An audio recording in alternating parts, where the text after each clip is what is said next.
I believe I am live. Yes, it looks to be the case. So today the plan is to just finish this turnaround. You may notice that I've done some work off stream, just doing these other views in the sketch. I don't know how. I think he's a pretty symmetrical character, so I don't think we need to go like all the way around. I think we only need to do, in the sketch view, we only need to do the back view and the front view. I'm pretty sure. And then beyond that, we can just flip the character, which I think we'll do in grease pencil. There's one other thing that I want to do here though. I think the perspective needs to flip on these.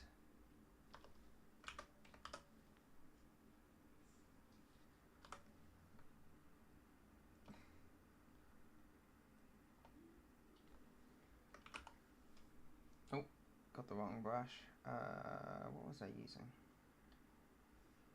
Oh, that's not what I wanted to do. Oh no.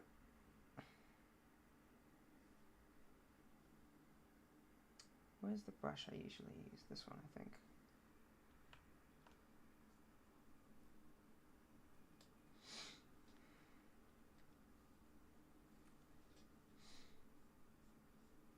Alright, pretty happy with that.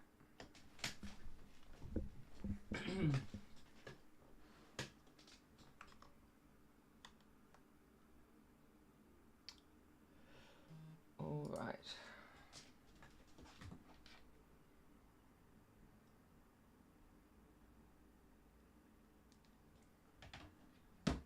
Hello, Santove. Nice hair. Thank you very much. I appreciate it.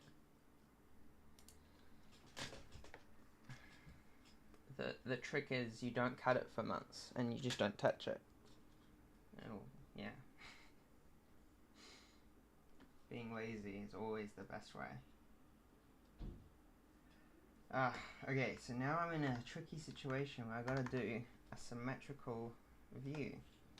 I think I'm gonna start with the back view because I honestly don't know how I'm gonna approach the front view, considering that the giant horn is gonna get in the way.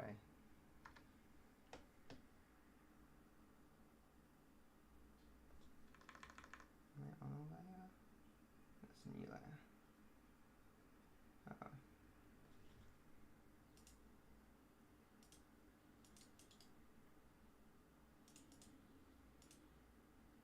Seems a bit laggy suddenly. Okay. Just gonna save.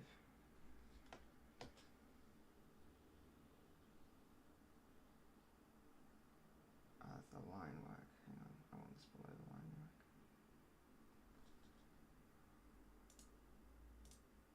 I think ever since switching to Linux, I've had problems rearranging layers. Let me just close and open it again.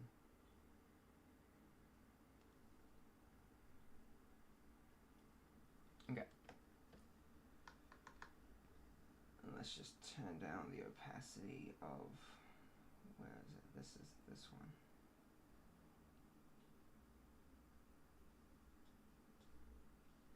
Yeah, took some time, but we got there.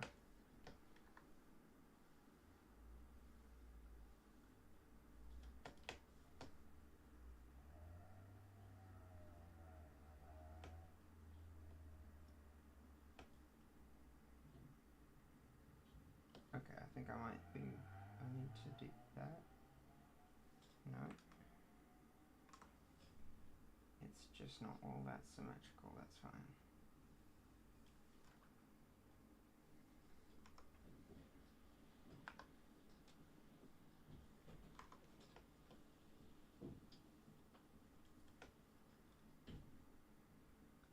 I have the same version with Android. Yeah, I wonder if it's something to do with, I guess that makes sense, because Android is based on Linux. So I wonder if there's something wrong with the Linux version of Critter. Honestly though, it's something I'm willing to put up with, because the Windows version has a bug that means that Critter takes like 30 seconds to open, whereas in Linux it takes like 5 seconds. It's crazy.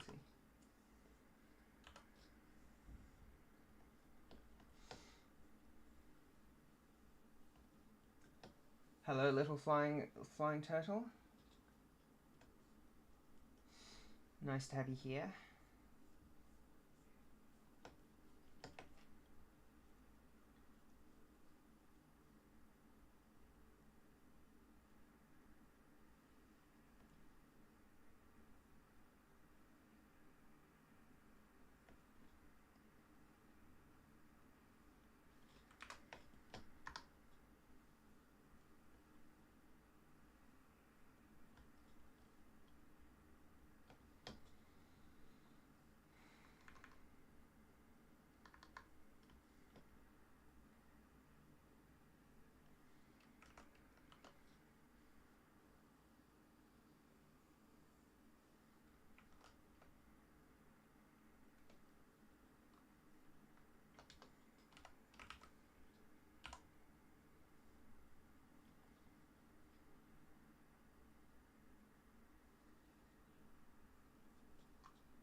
So I'm keeping quite quiet today.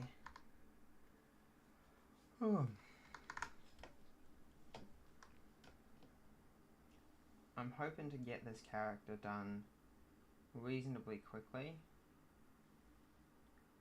because I'm making a video about rigging characters in Grease Pencil, and I just recently started actually editing the video, and I've got like the first section pretty much done, except for the parts that talk about this second character, because I've already made one character and it's using like one method for rigging, and then this character is going to use a slightly different method for rigging, and this video that I'm making talks about both. So it's important to actually have both projects done.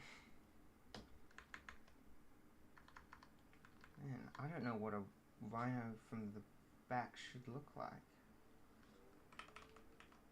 I think I'm going to have to turn off symmetry for that. Rhinos your favorite animals? Rhino character is very cute. Oh, thank you very much. I'm glad I chose a good animal. I think while I was trying to come up with a design, I almost went with a hammerhead shark, but it was just too close to something I'd seen before, and then I came up with this character and I thought, ah, yes, beautiful.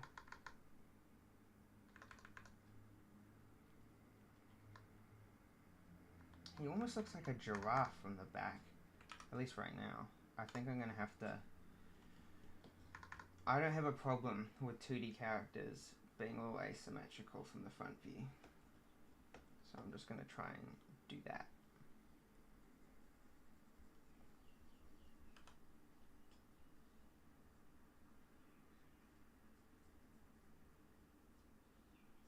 Because really that just means that rather than having a front view, like sure I am giving up the perfect front view or the back view,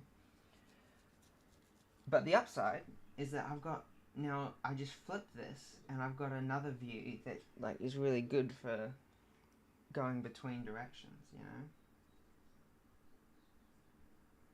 Whereas if I had it perfectly front on, I'd just really have one view, and if I flipped it, it would look exactly the same.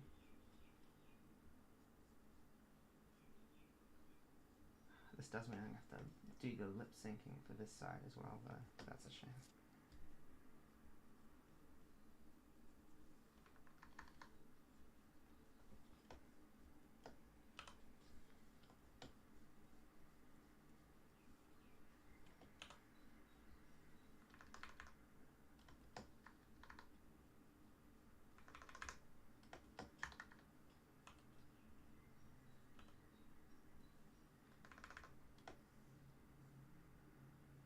Yeah, that looks alright.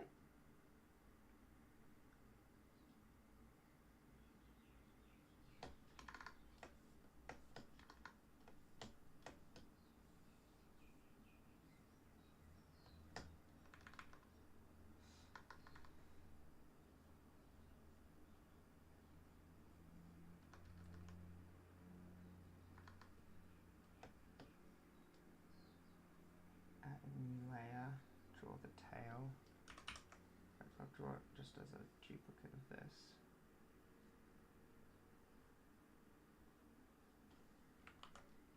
Just move it across. And merge it down. Gasper Films, nice to have you here. It's a headache to imagine how something would look from different angles. Yeah, it's definitely the kind of thing you get used to over time after doing it a lot. In fact, I remember in university when I was studying animation, I was really surprised when we had these like drawing classes, and for weeks on end they would actually just get us to do the most basic exercises, and honestly it's been so helpful. So like they would just get us to, for example, draw two dots, and then in one smooth motion we had to connect them with a straight line, and I didn't do a very good job there, but that sort of thing. And then we moved on to C curves and then S curves and that sort of thing, and then eventually we started drawing cubes, trying to get perspective without actually having to draw a grid and that sort of thing. And then we'd have to rotate objects, and it was really hard. But now I'm a lot better at it, and it's so much easier, and it's really good because I've recently started doing a little bit of like illustration work, where it's just like someone's paying me to illustrate something for them, and it's so much faster because I can just draw one line and it looks how I wanted it to, you know?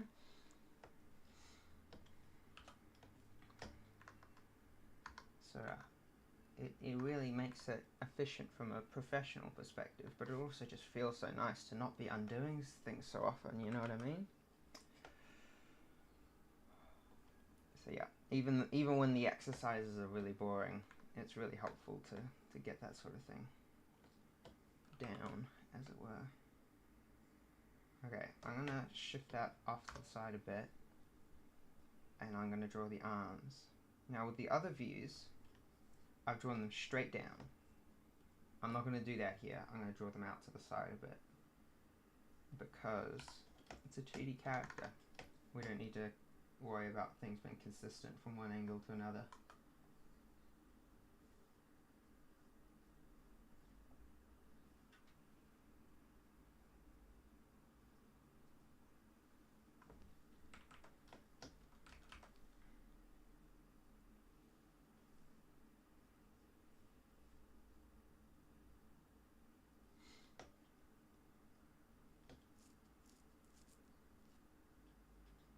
Yeah, trying to simplify a character down to, from like this complicated design into just like the most fundamental forms.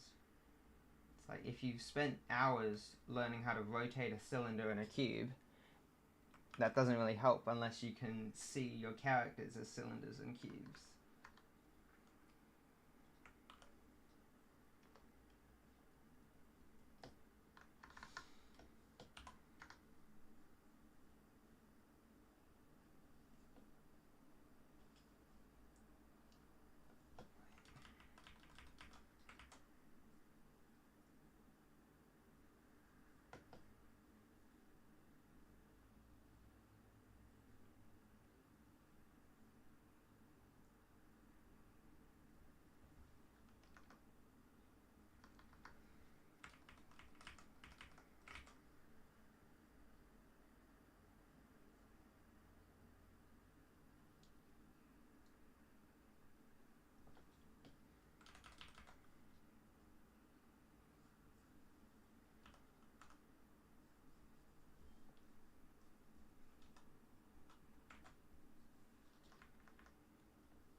Just seems too long now, his arms. So I've got to move that up a bit. Unfortunately, I don't know of a way to do these kind of selections and transforms in a way that mirrors automatically. That's alright.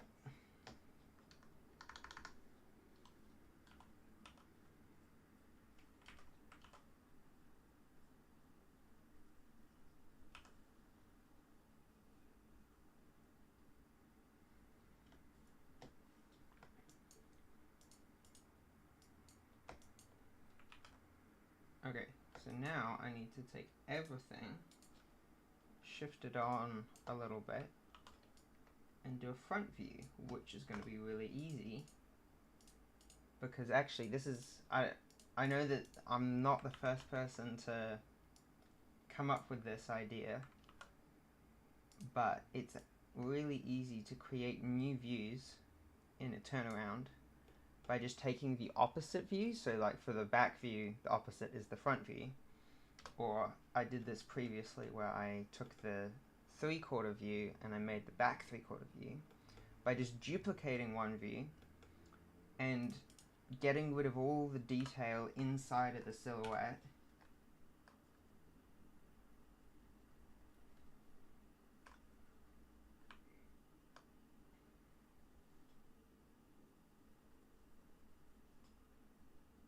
And then you kind of need to shift your mind until you can see it from the front view once all the detail's gone. And that way you'll be able to redraw it from the front.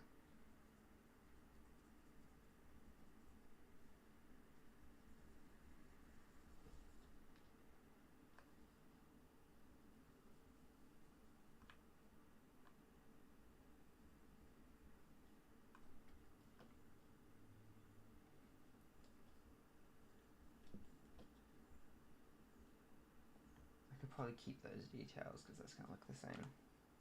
Alright.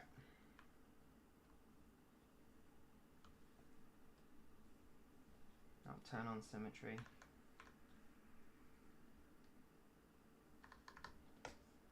So I don't know if you'll be able to see it, but you can hopefully kind of tell, oh yeah, I can see how he kind of looks like he's looking forwards now. So we're just going to draw in the new details.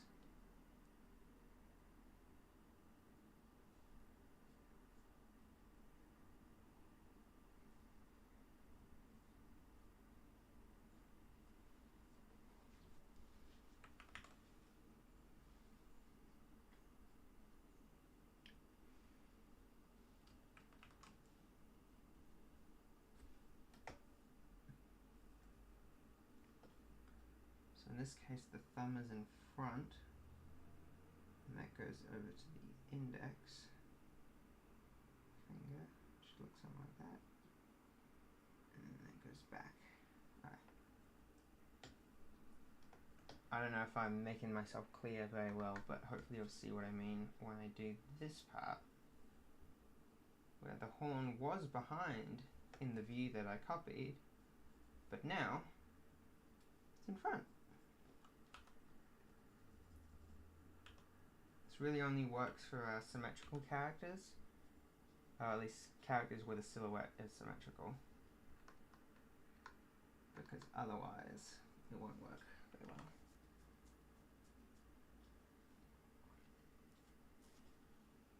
Rhinoceros is turning out well for you, thank you. Greetings from Chile. Hello, yeah, hello from New Zealand. It's kind of cool that we can talk to each other live over such great distances. Dr. Graham, can you move the mic a bit closer? Yes, I can. Thank you. I'll try and make sure that that's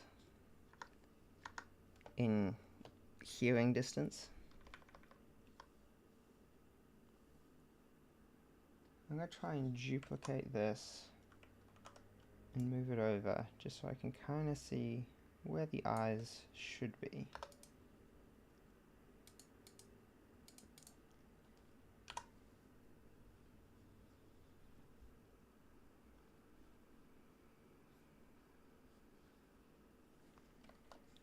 It's easy to get things in the wrong proportions when they're just side by side. It's much better if they're kind of overlaid on top of each other.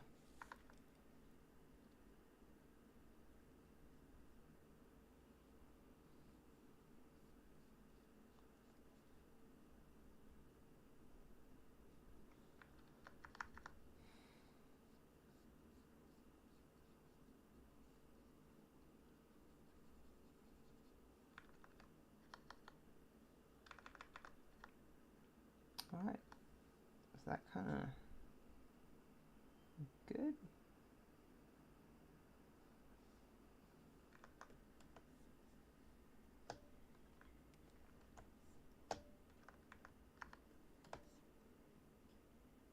I'm just going to rename some of these so that I know what I'm looking at. So that's front view, that's already 3/4. This is back 3/4. I'm going to try and move that on top.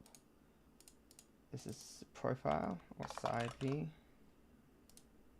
And this, oh, that's the front line work.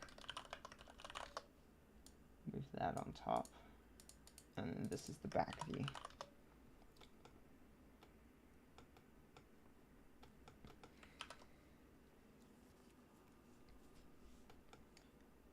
And so I'm just going to take all of these ones and offset them a bit so that the front view has a little space. And I don't know how necessary this is, but I am going to go do the line work for each of these sketch layers. I'm just going to group them into one called sketch. I'll group this one called line. I call this line front, it's actually line 3/4.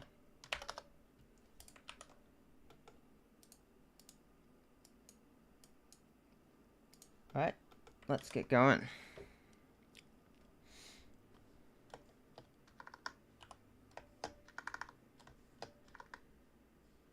Oh, need to change the color.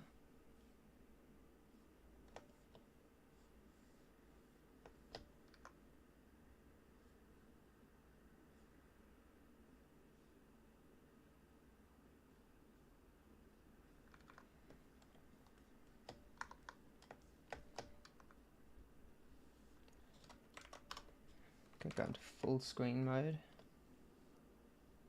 One of my favorite features in Critter. So you can just press tab and all the UI goes away.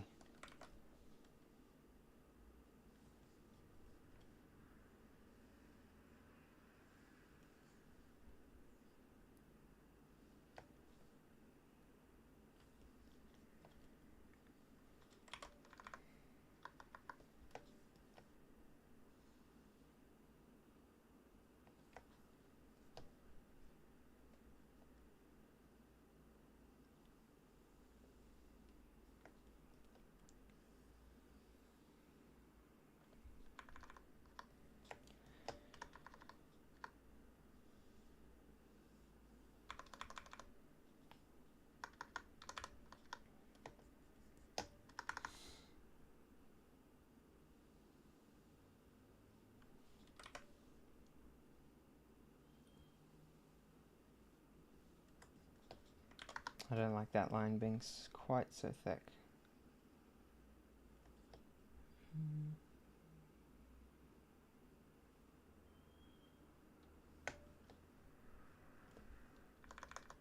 Yeah, that looks good.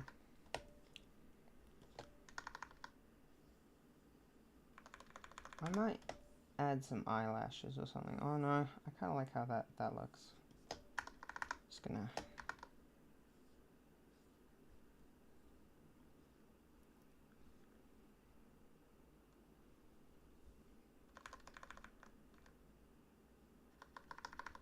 I think we're gonna need a name for him.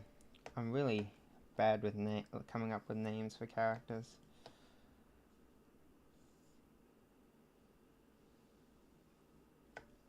So I'm definitely gonna need your help.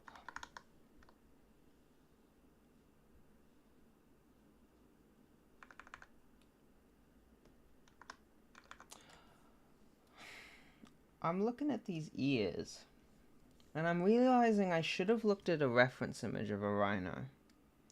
Raymond? Raymond's a good name. Put that down for now. See. I feel like it fits. Have to see what other people think, but I'm happy with that for now.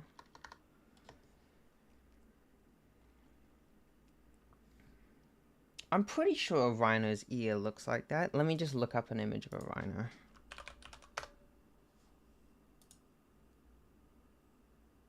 Yeah, close enough.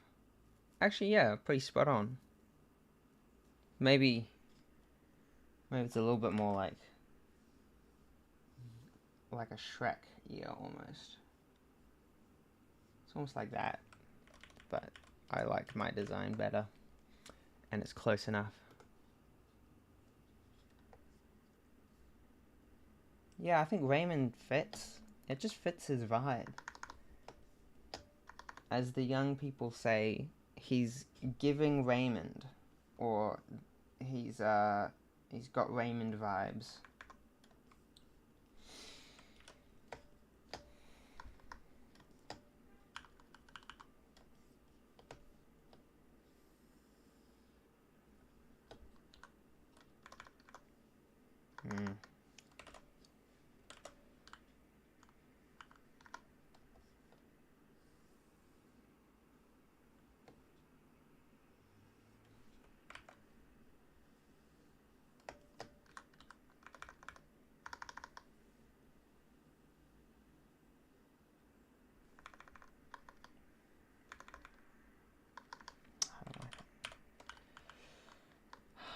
I was just talking earlier about how it's so nice to not have to undo every time you draw a line. And yet here I am, yet again.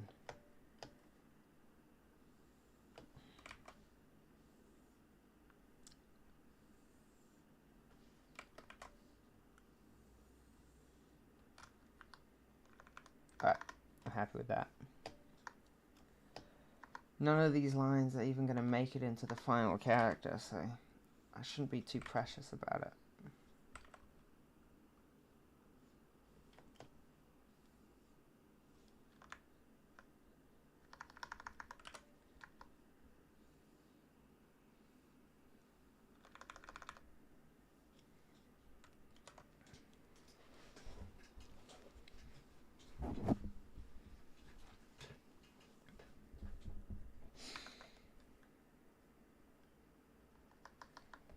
It's going to take a while. That's alright.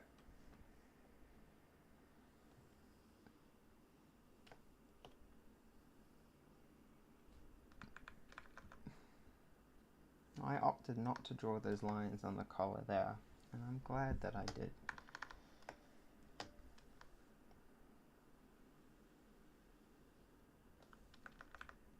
If I do have a collar here that's a little, maybe not a collar, a cuff. I've got a cuff. It's a little thicker here.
Why did I make his belt so complicated? It's alright. I'll figure it out. In fact, I might just duplicate his line work for that view. Oh, I'm drawing on the same layer. What am I doing?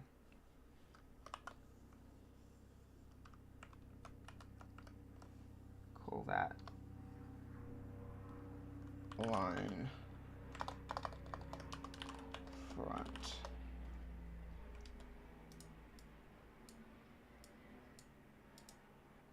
But also, I am going to duplicate this, turn down the opacity, and just move it off to the side. And then that's going to help me draw this.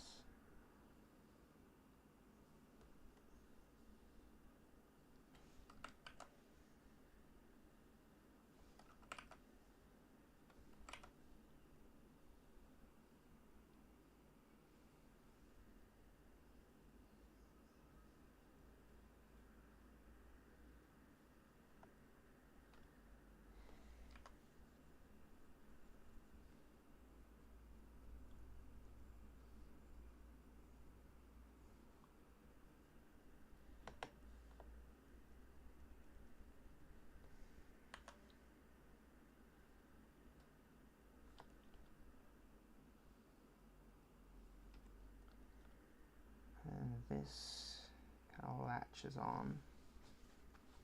I'm not wearing my belt today. I have to just figure it out. This is going to be a pain when it gets to rigging. I mean, it shouldn't be too bad though.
Did you know the new fan port of Blender to Android tablets?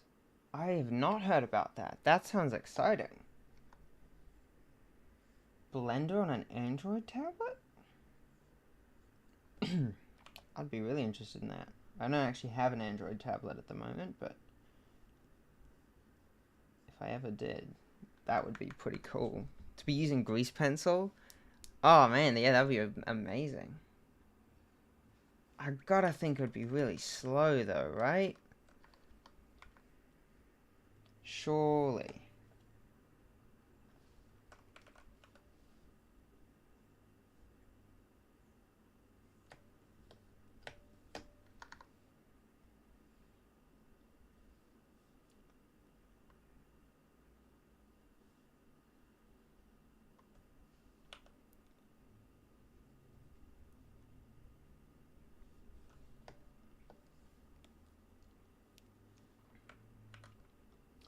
I've been using my rigs to test it to see if it works halfway well, but I can still animate there because it's quite. You still can't animate because it's quite unstable at times and slow. Right? Yeah, that makes sense. Yeah, in my mind. I am thinking, surely, if Blender could run stably on a tablet, they'd already be doing that. Then again, I guess that's just not the demographic that the studio team, the Blender team, are really aiming at.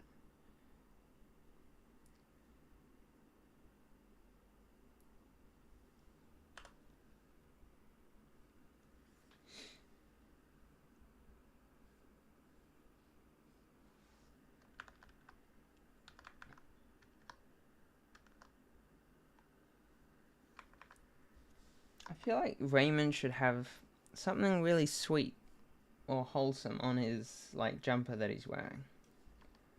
I don't know.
Cool.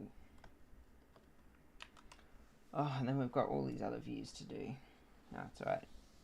It'll be good. Because at the end of it, we're going to have this awesome character that's going to be really well rigged.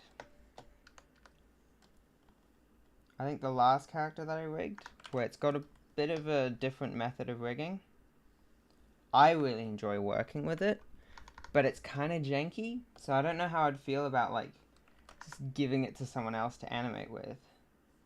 Whereas this character, I'm going to rig in such a way that it's going to be a little bit more limited, I reckon. A little more,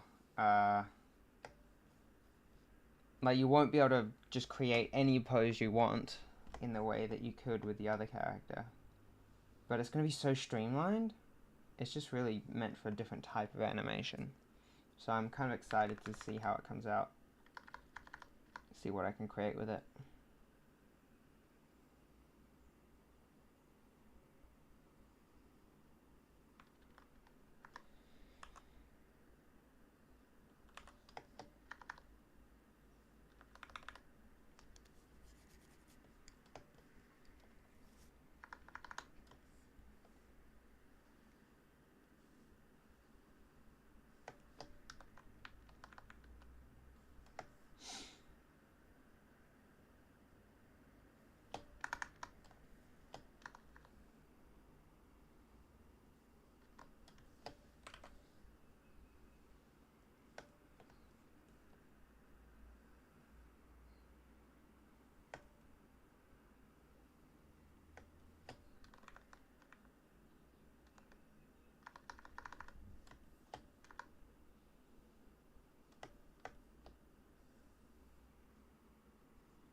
Alright, that's another view drawn.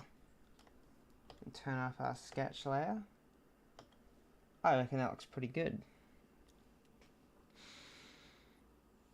Yeah.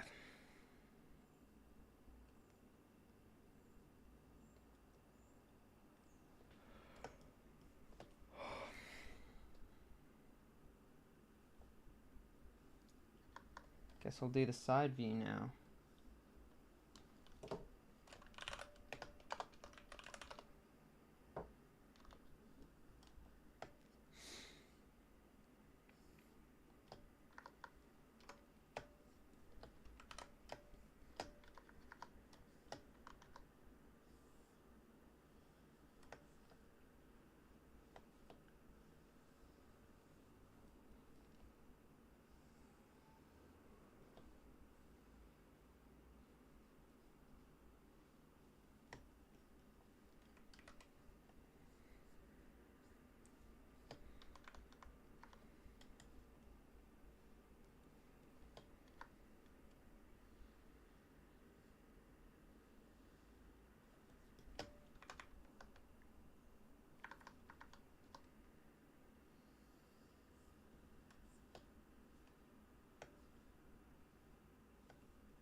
Oh, I forgot to...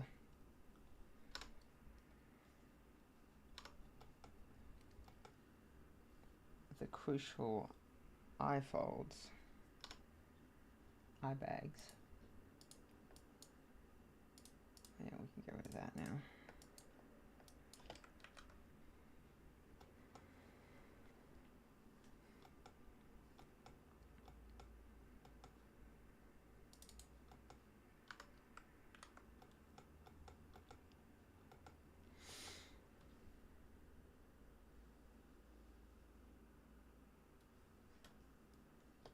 That line went a lot smoother on this view than it did on the last one.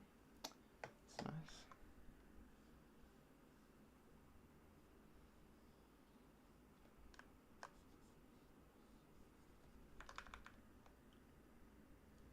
Oh, I left it open on that view. I'm gonna leave it open on the front one as well.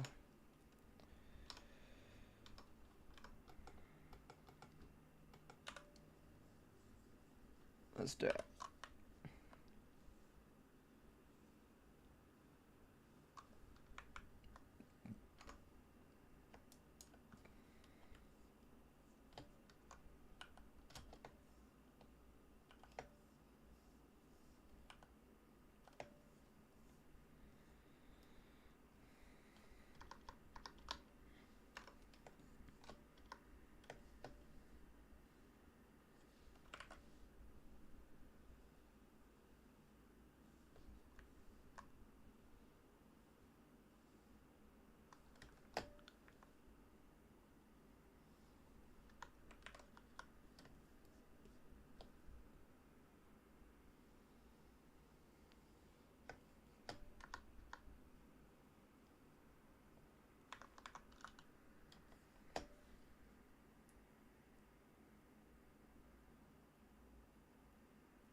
How has your overall experience been with your Linux distro?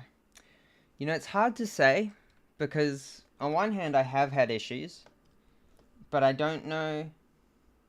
One, I don't know how many of those issues were to do with Linux or my distro, and how much of it was to do with just the thing I was having trouble with. Because obviously, people have trouble with Windows as well. And how much of that actually was to do with incompatibilities or things I should have had other ways to do. It's also kind of hard to tell how like smooth the transition's been, because even when I do run into a problem, I've got a mindset at the moment where I'm enjoying problem solving. And so on one hand, there's part of me that wants to say, it's been great, no worries, no problems. But that's not true, there have been problems. I just happen to be enjoying them. But I guess, yeah, personally, it's been great. I'm loving it. I just feel like everything that does work on Linux works so much smoother and better than it does on Windows. It's the only issue is that not everything works on Linux.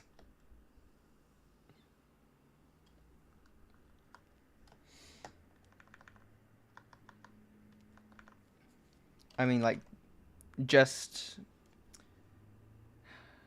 so to go back to what I was saying about how I don't know how much it is to do with my Linux or the Fedora, which is the distro I'm using. This morning, I was having some trouble where these weird little blocky artifacts came up on my screen, and then it would freeze. And I thought, oh no, it's my graphics driver. It's broken, or it's incompatible with Linux, or something like that. But this morning I was able to just look up the problem. Someone else had it on Windows, and then they changed something in their BIOS, and that helped. So I went and I did that, and I haven't had any more troubles today. So that's been great.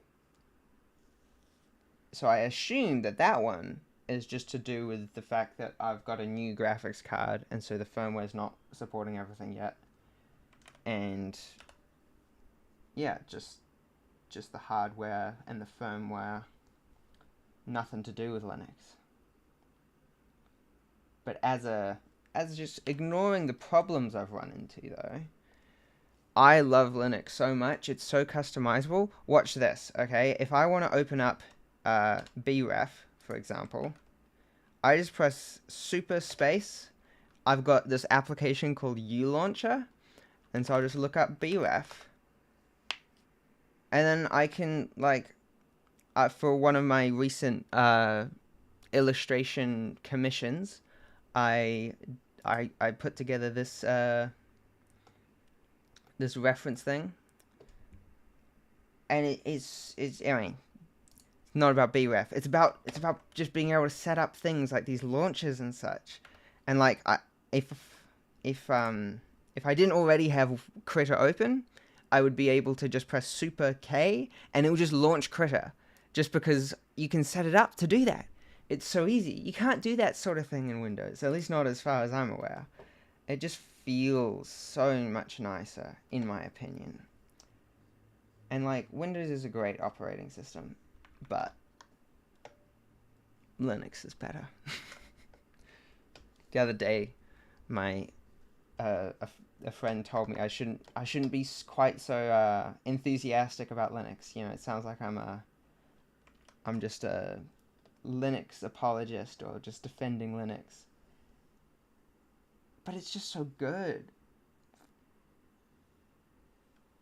How could I not?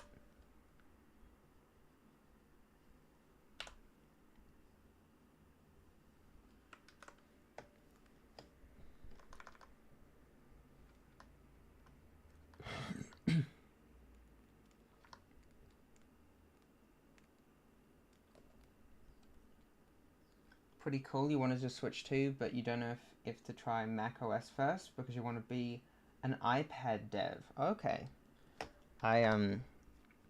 My first instinct is to say, no, stay away from Apple. Your privacy, your, all these other things, the freedom that you lose.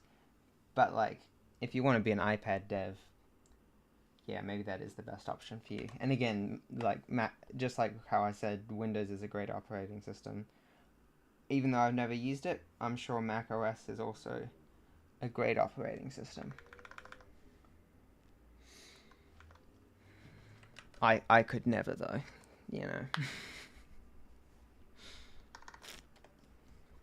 Now that I'm on Linux, there's no going back for me. Although I say that, but then again, the other day I was working from home for a studio where I'm doing like motion graphics and motion design, and for that job, I have to use Adobe After Effects.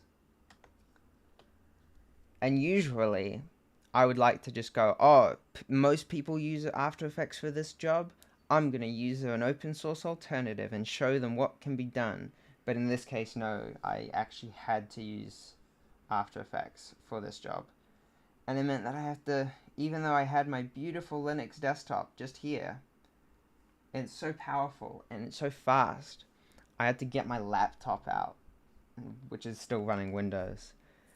I had to do a whole day of work on my Windows laptop when my beautiful Linux desktop is just sitting right here. It felt so sad.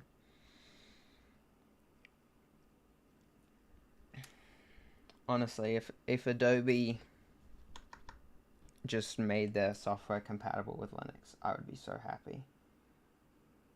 Because they are really the one reason why it's so difficult to make the switch as an artist. Not because the alternatives aren't good. They are good. The alternatives are great. But sometimes you're not allowed to use the alternatives if you're working in a team.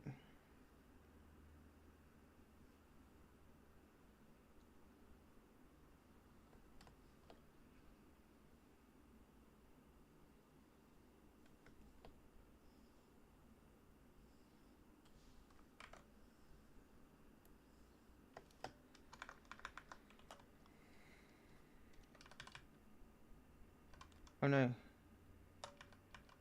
Totally forgot the little cuff.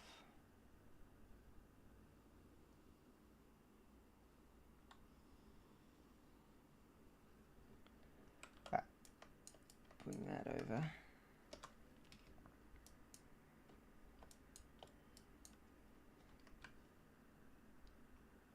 Yay.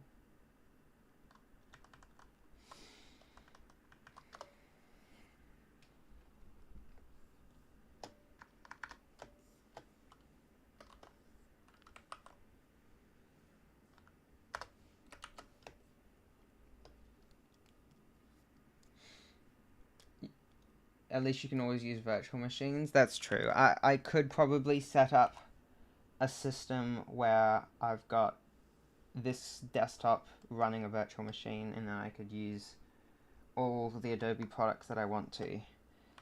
But I kind of don't trust it. Like, if I'm at my desk at 9 a.m.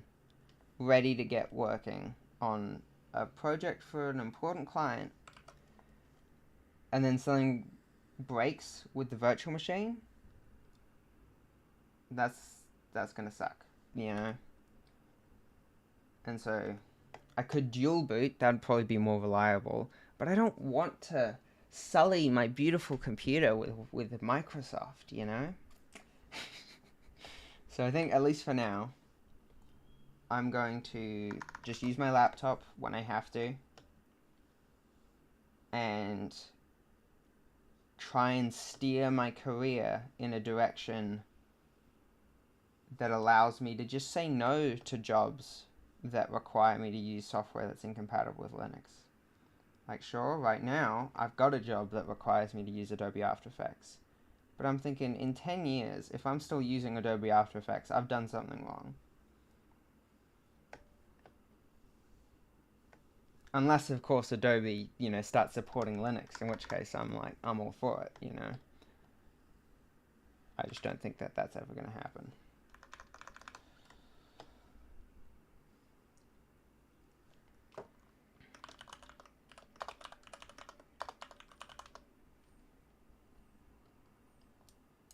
Wow, that one went by really quickly.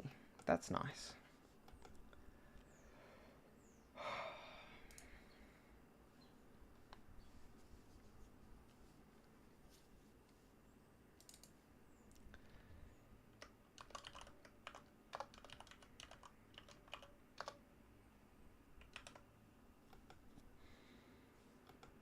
Now, before I get started on this one, I think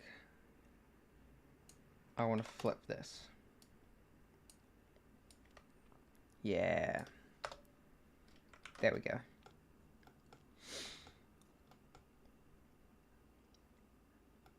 We're getting there. Slowly but surely. Oh, I forgot the belt. Oh, that's why it didn't take very long. Of course.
Did you know that in Krita, if you hold down V, it just turns your brush into the straight line tool? I find that really helpful.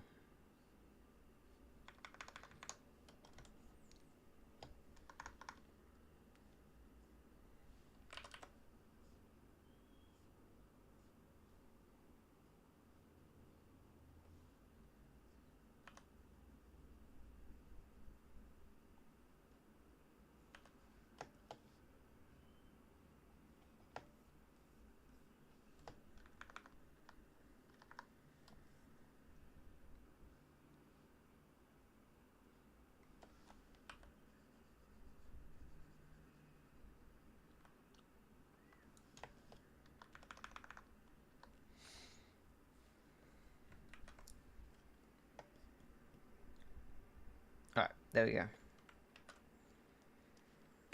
Now it's time for the back three-quarter view. Oh, almost done. That's exciting.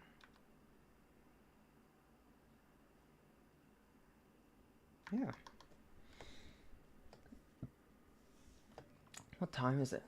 It's almost 3 o'clock. That's alright.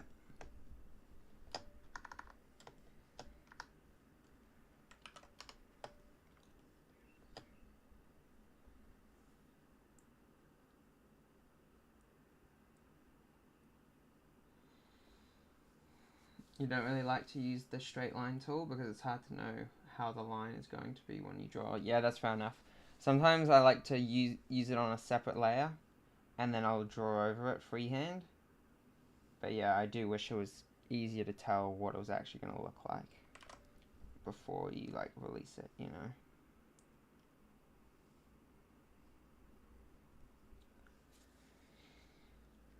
It's also just a good skill to start getting good at actually just drawing a long straight line. You know, trying to draw from your shoulder rather than from your wrist or elbow. I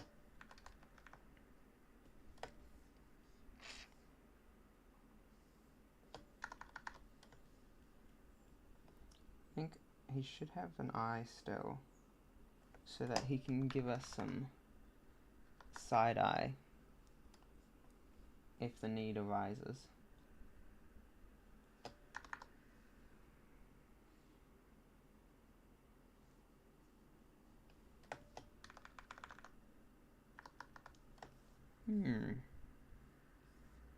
Oh. Actually, let me undo that. Why did that launch? Okay, I have to look into that later. Oh, I know why. It's because I need to, yeah, this should be super space. You know what? No shortcut. Because, yeah, it still works with window space. Very nice.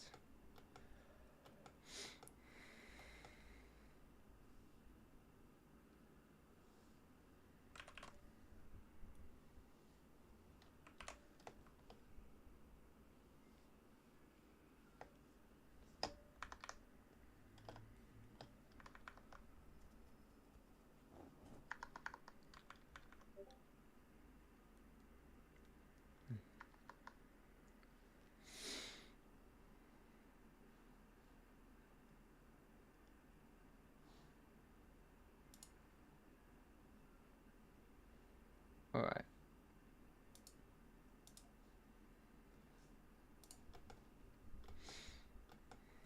Fellow Novola, you like the Rhino character? Thank you, his name is Raymond. You can thank Little Flying Turtles for that. I think it's a perfect name for this character.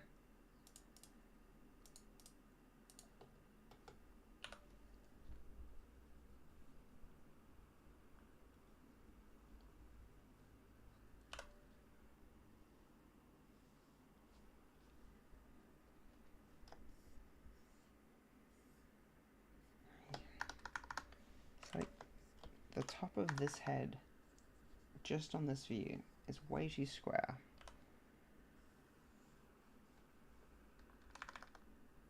That looks better, I guess. Not a lot better. some better. Yeah, alright, I'll have to do.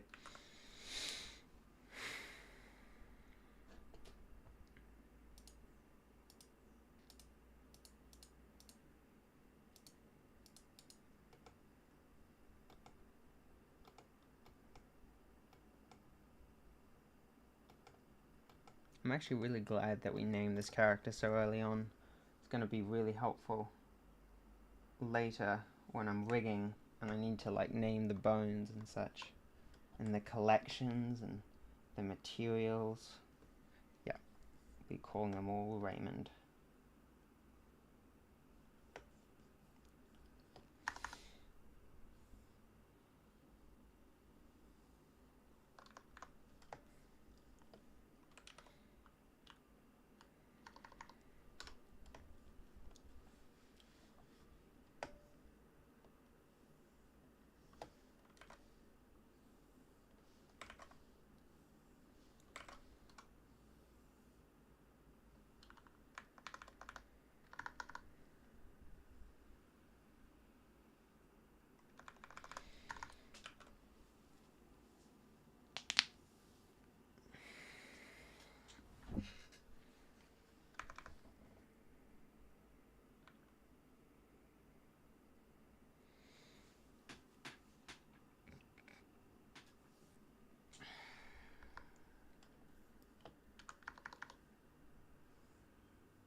Hey Zara, nice to have you here.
We're really getting there here. Oh wow, thank you Santov, I really appreciate it. Have to wake up early tomorrow, so see ya. Yeah, thank you for turning up, and thank you for your generosity, I really appreciate it. I hope to see you again soon.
Rich Pop, The Curse of the Display Tablet, the S spine. Yeah, I see what you mean. Doing the, I know.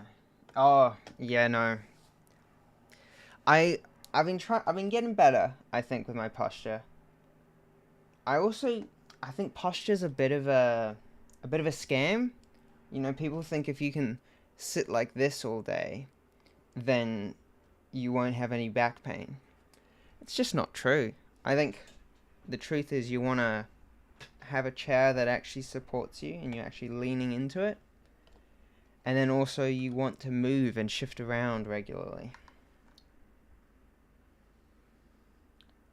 And that's how you avoid back pain.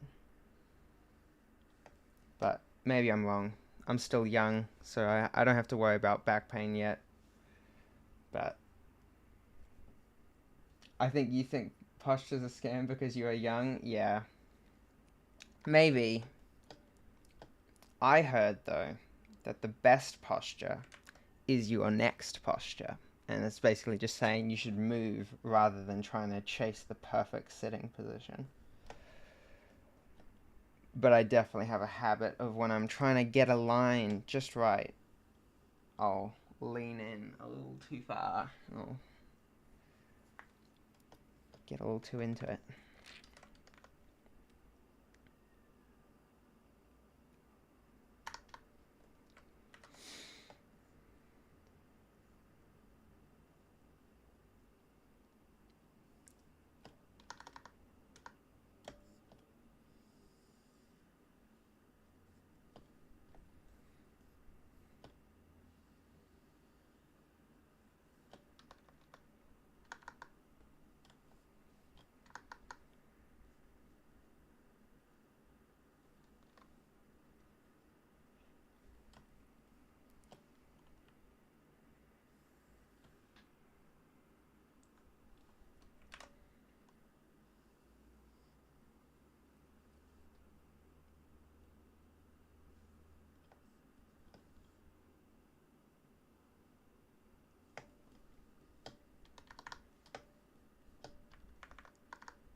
Hmm.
He looks a little unbalanced.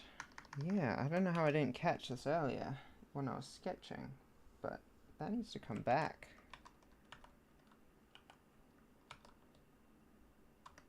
Like there.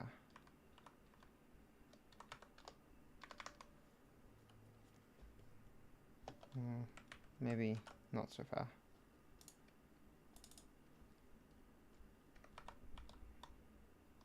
Like there. Does this have the same problem? Oh, it does. Alright, I'll have to fix that later. It's gonna fall over backwards if he's not careful.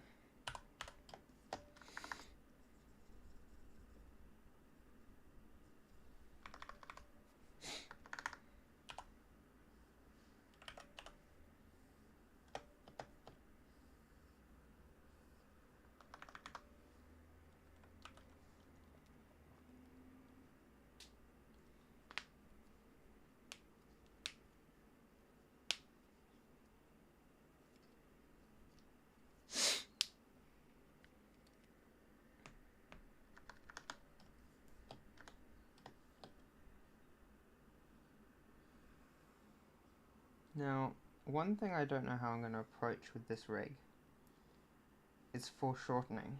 If I want the arms to like kind of change perspective a little bit, it needs to get shorter. Now with the other rig, with the other rigging method, easy. I just go into sculpt mode and I compress the drawing a bit. It creates a new drawing in the timeline. It's foreshortened. Easy. It's not gonna be so easy with this character though. I might have to like create presets for foreshortening in the rig, like built into it. Or I'm gonna have to find another way. Figure it out though.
Critter was your main 2D software until a few years ago. Now you mostly use Clip Studio.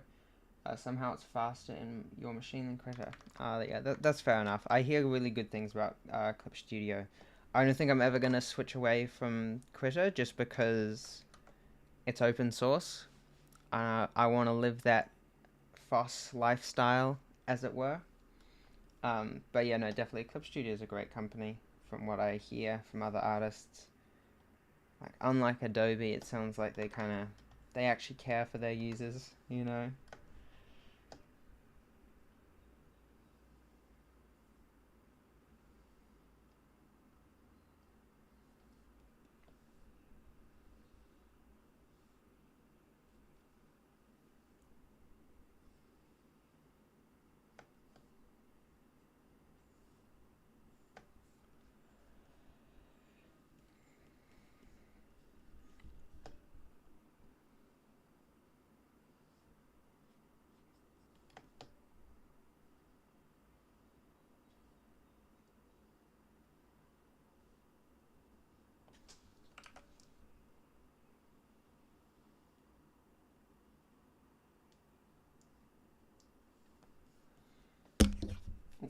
Sorry about that.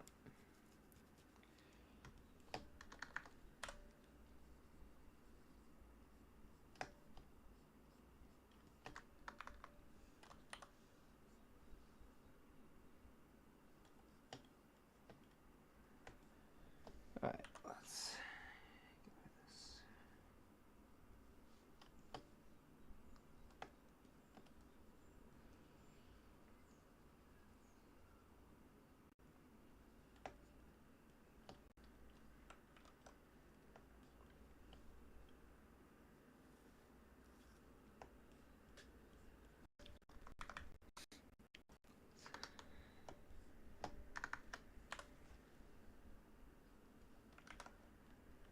little flying turtle. I feel like that's a good attitude to have. I think people are so easy to choose a software and then like dogmatically support it.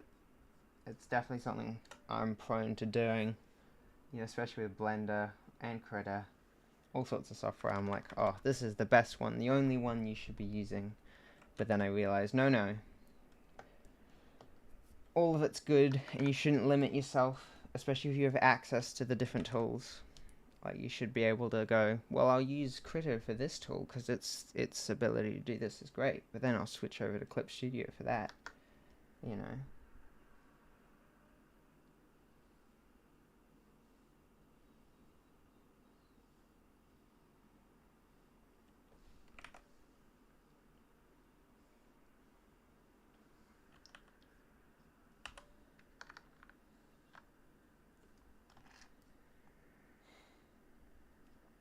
Only one more drawing. Yeah. Let's turn off the sketch layer, see what that looks like. I think Raymond's coming along nicely. Oh, hang on. This tail is way too thick. Let's adjust that.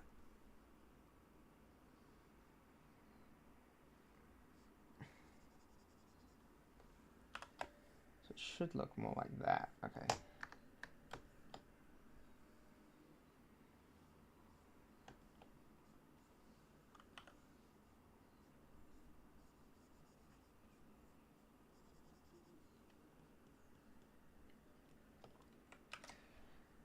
Oh, thank you, Kelly. I really appreciate it. Yes, this is going to be another 360 rig. I'm making a video, a tutorial on how to do it, and I've kind of come up with two slightly different methods. So I've already made one that uses, I think, yeah, you've been around watching me make that one, and that was using the first method.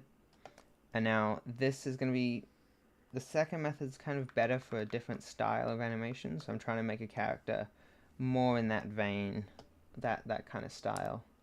And then I'm going to make one video talking about both methods. Hopefully that'll be helpful. Yeah, thanks again for your generosity. I really appreciate it. First ever art program was Blender, making 3D models, but your computer couldn't handle grease pencil for some reason. That's interesting, because I would, in my experience, the 3D side of Blender has been more demanding than grease pencil. But I guess it depends on what's like your limiting factor, depending on like if you how your like RAM compares to your graphical rendering on your computer. You were an open source addicted for way too long. It all started with Blender. Yeah, I think that happened to me too. I think really it was my dad. My dad got me into open source, and I don't know if I'm ever gonna recover, you know, as an open source addict.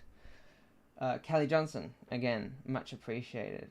Sketchy Squirrel, how come Blender NPR renders suck so bad? Well, I don't think they do. I mean, I guess,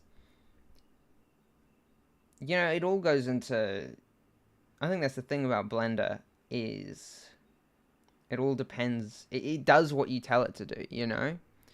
There aren't any really presets or like guides on how to, in the software, on how to do the effect that you want to do. So I think a lot of people create something that kind of looks off, but then, you know, there's always a way to make it look right. I'm not sure. Compared to Toon Boom and Moho, compared to Toon Boom and Moho, oh, you mean like,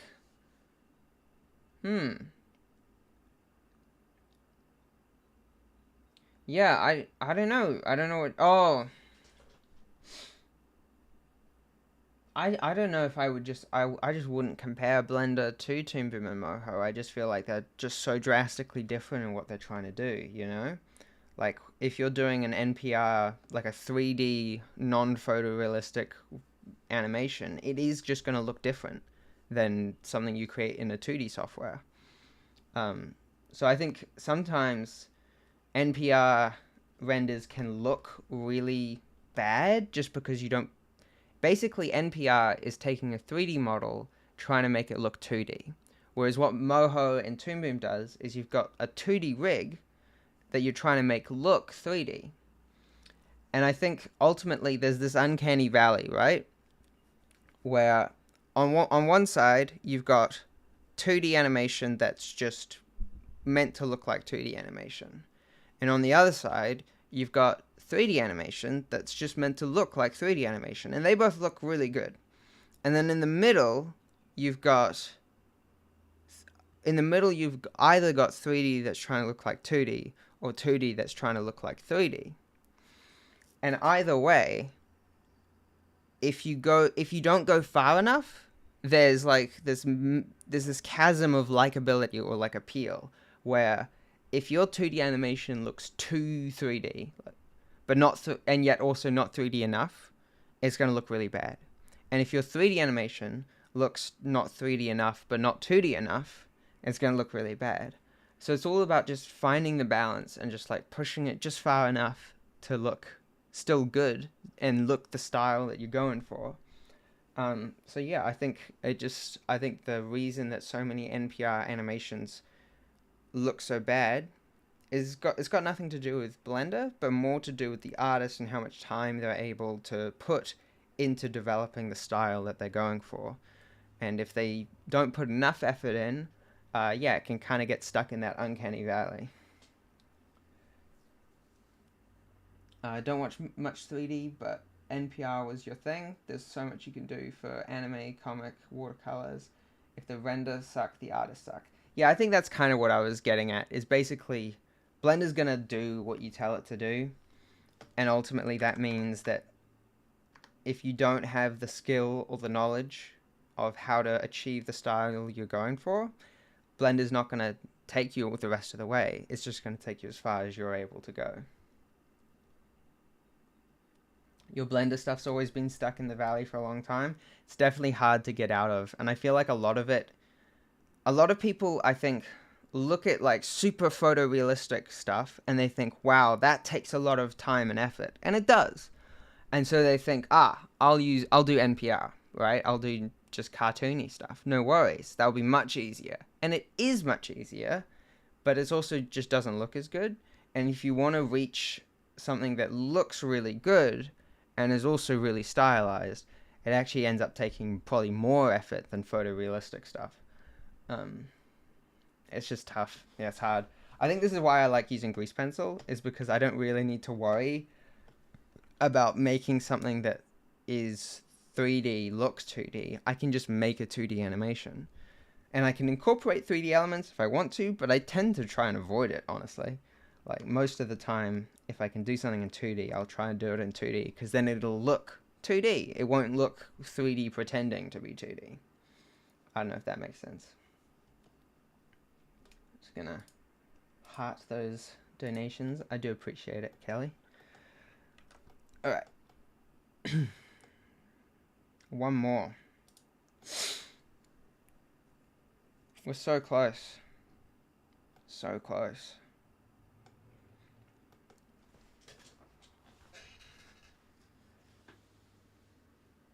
You tried a 360 rig using ChatGPT, epic fail. Yeah, ChatGPT is not where it needs to be to kind of create new workflows. Like, it's really good at, if there's something that is commonly done, like everybody already does it 1,000 times a day, ChatGPT will help you learn how to do it.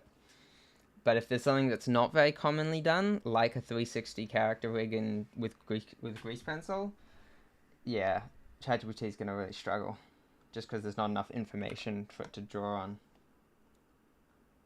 I think what also sucks about ChatGPT is very rarely will it just tell you, I don't know how to do that. It'll say, oh, you want to make something that I've got no idea how to do? Well, I'm going to just make something up. I'm going to pretend. I'm going to hallucinate a method. Yeah, basically every step it gave you failed. Yeah, exactly. It kind of pretends like it knows what it's talking about, and then you actually try it, and it's like, that's just not how Blender works. And it goes, oh, of course, you're quite right to call me out on that. Let me give you something else that won't work.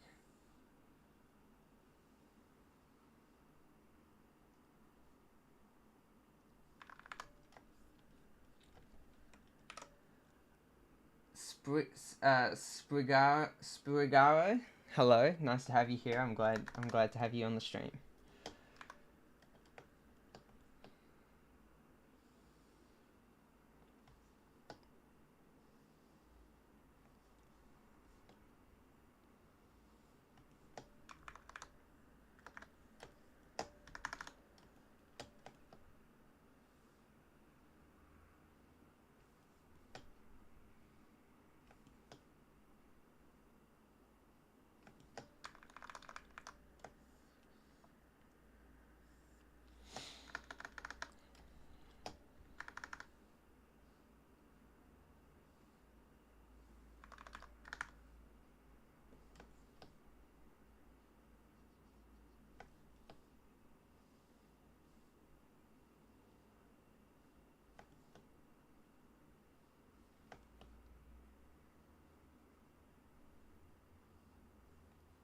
Thanks, Callie, again.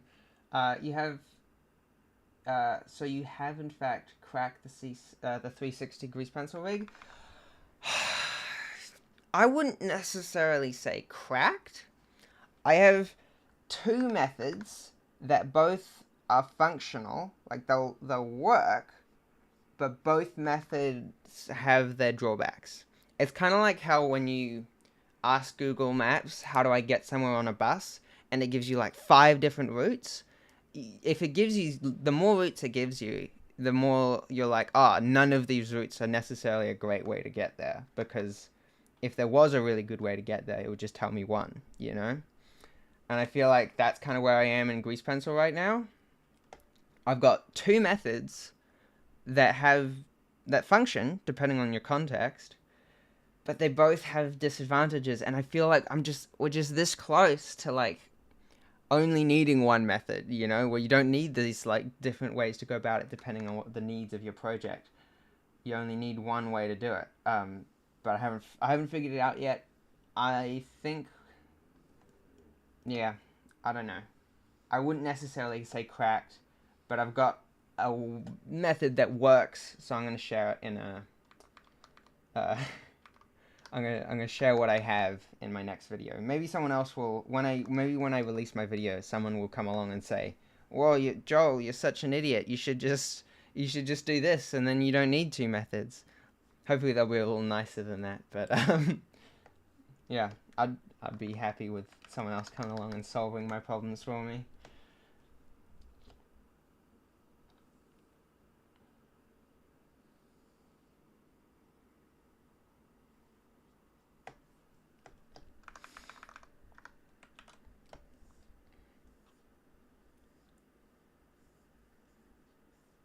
Oh, I forgot his eyebrows in these other views. Okay, I'm gonna have to go back and add those in once I finish this. In fact, I'm just gonna make a note.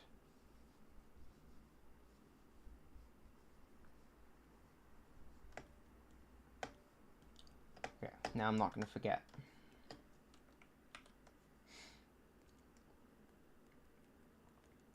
Have you tried something related to geonodes for 360 rigs? I don't think I've ever actually touched geometry nodes, which is probably dumb of me, because you're right, it does sound like the kind of thing that would hold the answer.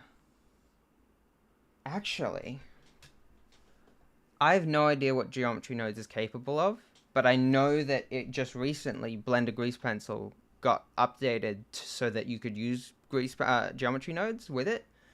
So maybe it does have the answer. I'm not going to look into that until I finish this video, though, because I cannot afford another delay. You know, it's been 5 months since I've released a video proper. I've got to put something out, and then maybe later I can say, hey guys, forget about that. I've got a new method using geometry nodes. Joel, you should do an animation in Minecraft using maps for a short. I guess I could, but is Minecraft open source? I don't think so. So it's not really my thing, you know?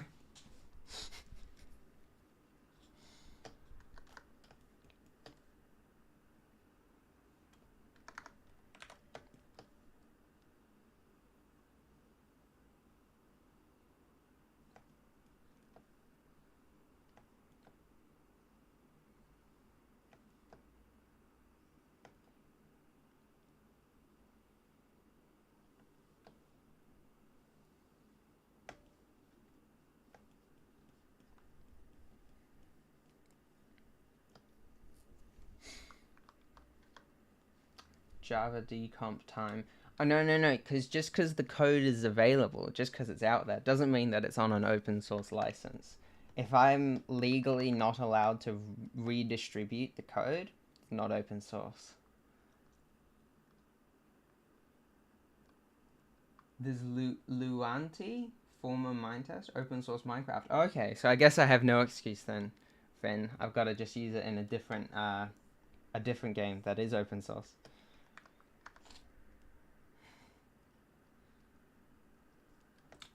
You tried creating Grease Pencil character by converting from a 3D mesh, and it looked okay, but there were weird issues with the solidify modifier for the outline always being displaced from the character when moving the rig. Wait, converting from a 3D mesh? So you had like I think I understand what you mean about the solidify modifier, because people will often use like they'll use a solidify modifier, and on the geometry that's created by the modifier, they will assign a black material that has like inverted normals, and so you only see the back side of it, and it kind of looks like an outline. But then I am imagining that if you try and convert that to grease pencil, yeah, that would be a big pain. I think if you're starting with a volume that is actually physically 3D, you'd probably be better off using more traditional NPR workflows rather than grease pencil. Is this Homer Simpson? No, it's Raymond the Rhino. And he's a happy little guy.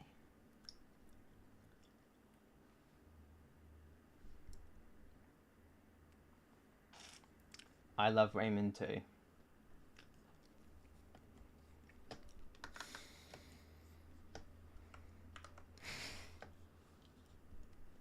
Quite right, he's such a dude. If only they would come up with 3D grease pencil primitives, that would change the game. So like cubes and cylinders and that sort of thing?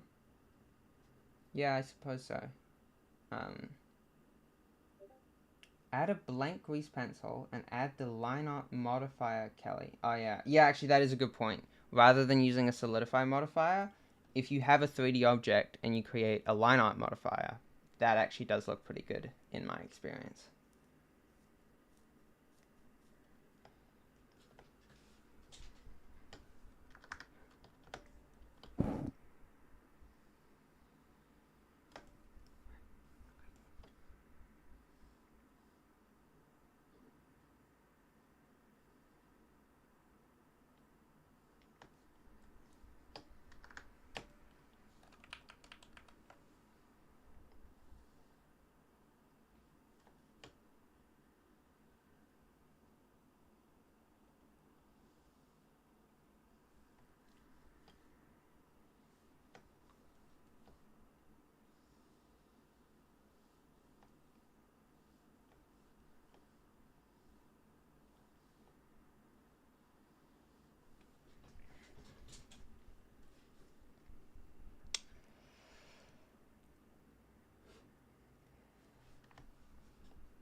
You know, one thing I don't like about Critter is I like to save my file often, to the point that I won't just press Control S, I will repeatedly press it.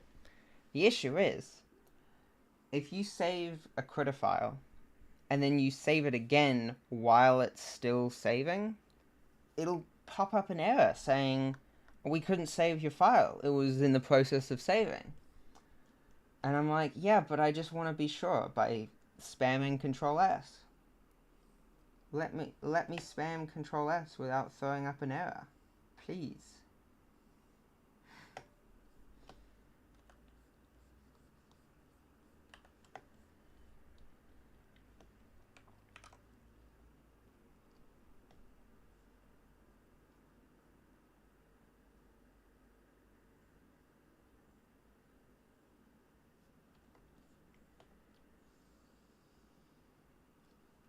then you won't be able to take advantage of the built-in toon shading of Grease Pencil if you leave it as a mesh.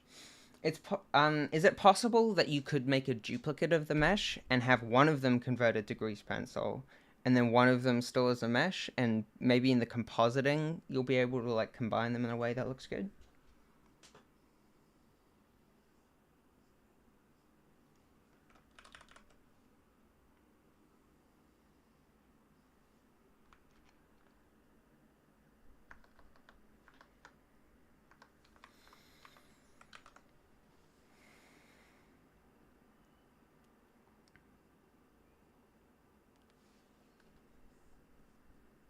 You tried that and it failed? Alright, that sucks. Well, I'm sure you're gonna find something that that gives you the effect you want. I think the only advice I would have to offer is when you have an idea of what you want your project to look like in your head, and it's very clear exactly how you want it to look, you're always going to be disappointed because it's just very hard to achieve perfectly exactly what you want. I think maybe a better method would be to kind of let the software guide the style, you know? Like, you don't be too influenced by the software, but if you kind of do experiments and find something that looks good rather than having something that looks good in your head and trying to recreate that, sometimes that's a better approach. At least, maybe not better, but less frustrating.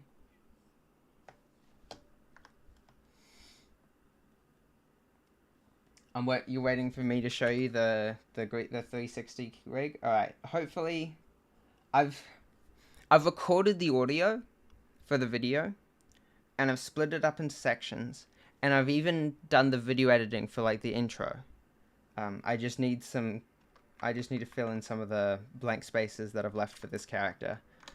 And then once I've got this character done and everything's recorded, hopefully I'll be all good and I'll be able to put that out reasonably soon after I finish this character. Hopefully. We'll see. I think this character might take a little longer to rig, unfortunately, than the previous character, but still, it shouldn't take too long. It might just be a few weeks away. So just 8 more months? Yeah, probably. maybe not that long. Maybe. I guess it depends, because here's the thing, right? I recently applied for a job to be a blender generalist at Cartoon Saloon. I don't stand a chance at getting that job. But hypothetically, if I did, it would be really difficult for me to continue to make progress on this video. But no need to worry, that's not going to happen.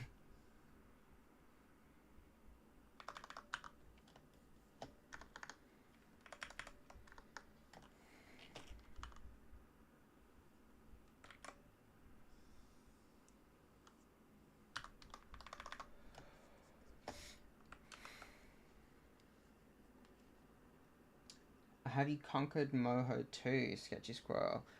I don't know if I'd say conquered. I've seen a lot of the really cool stuff that people have been making with Moho recently, and I'm thinking, yeah, I never made anything that cool. So I don't know if I would go as far as to say that I conquered Moho. But if I got offered a job using Moho, I'd be like, oh yeah, I know how to use Moho. I'll be fine.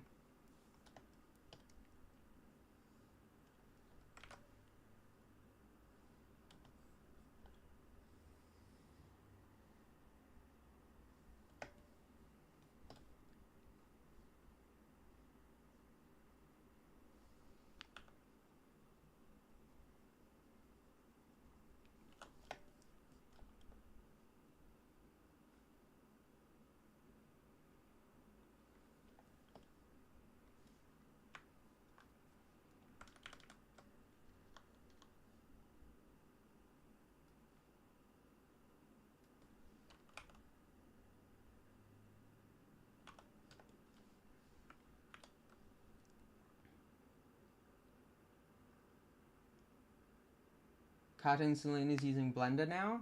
One more reason to love their movies. Yeah, exactly. I think they in Wolfwalkers they used it for some of the really dynamic camera movements, and they'd like animate traditionally over top. But yeah, no, it's really cool. I think, yeah, such a cool studio. Do you watch the Broken Wood Mystery Sketchy? I don't think no, I don't think I've heard of that. I should look that up. Um, you're searching for a job as a concept artist in Dubai. That's interesting. It's not going well. Yeah, I don't know if I've heard much about the animation industry in Dubai, but yeah, yeah, that sounds interesting. All the best. Hope you do well. Hope you find a job. How many years have you used Blender? I used Blender since early 2014 at the age of 13. Um, that's a good question. I remember I started animating at a similar age. I think I was 12 when I started animating, but then it was a while before I started using Blender. I think probably. So I'm 21 now. I was probably like 15, maybe 14, 15, yeah, when I started using Blender properly. So that would have been like 6 years ago.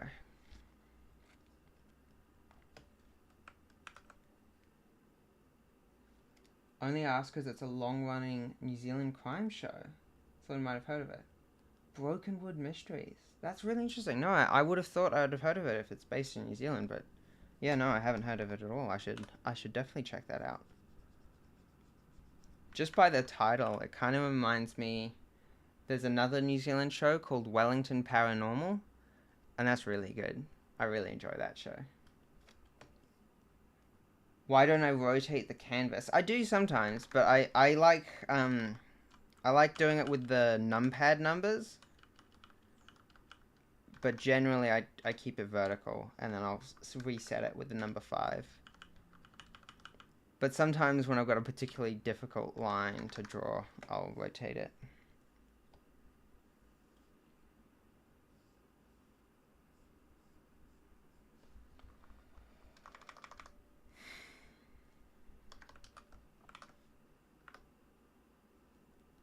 Used Moho a few years ago when it was Anime Studio Pro. Once in a while, a video of a new rigging stuff appeared.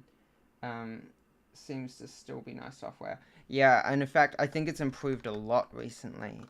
Just because back when it was still Anime Studio, it was run by a company called Smith Micro, and they didn't really care about the users. They didn't really care about the software.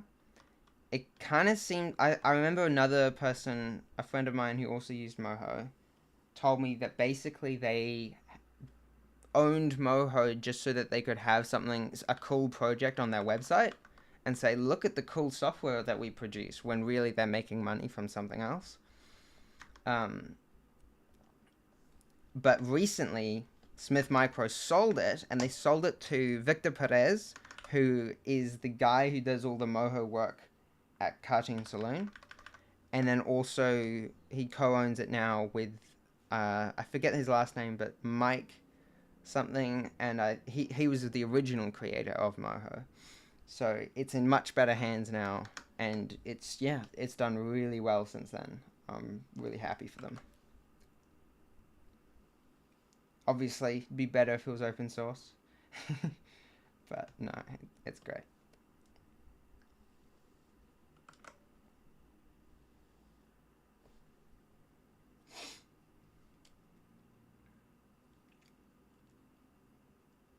Chelsea Preston Crayford. Ah, okay. That's cool. Yeah, it is. It is nice. I think for a few years there, people were worried that Moho was just going to stop being developed. Like Smith Micro was just going to just destroy it basically, and everyone in the community was really worried. And so when Victor Perez and Mike, whatever his last name is, whose name escapes me right now, uh, when they bought it, everyone was so happy. They were all relieved. It's like, oh, Moho has a safe future. I think that was about the time I was starting to look into Blender. I don't think I made the switch to Blender just because Moho looked like it had a dire future, but it definitely helped me go, yeah, I should look more into Blender.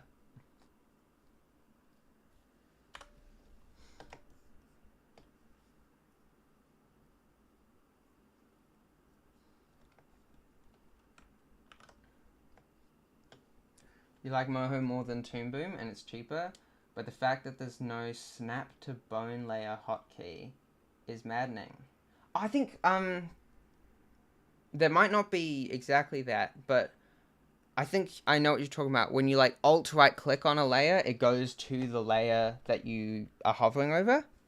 If you alt, I think shift right click, it's been a while. So I may have that shortcut wrong. But I think if you alt shift right click on a layer, it will take you to whatever group layer is containing that. And so one thing I used to do is either, if I had a more simple rig, then most of the layers would be directly under the bone layer, and I just alt shift right click on any layer and it would take me to the bone layer. But if all of your layers are like under subgroups, and then alt shift right clicking is not going to work, then one thing you can do is just create like a circle on a new layer that's directly under the bone layer, and set that to be like a guide layer, or like a layer that doesn't render, it just shows in the viewport. And then when you alt shift right click on that, it always takes you to the bone layer. So that's really helpful.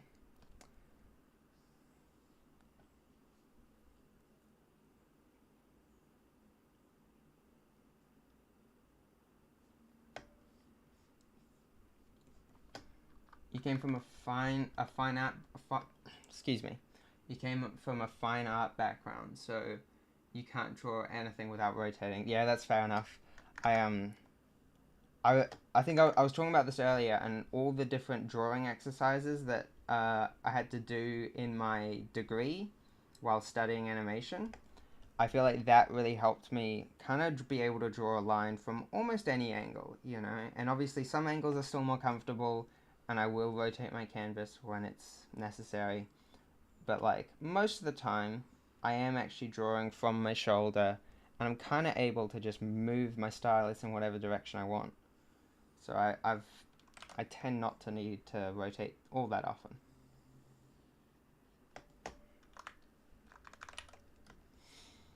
Right, eyebrows. I'm glad I wrote that down. I probably would have forgotten otherwise. Okay.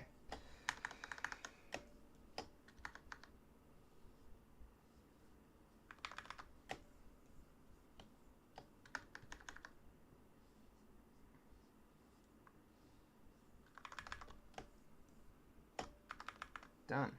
Right, that's on there. I'm going to get rid of that.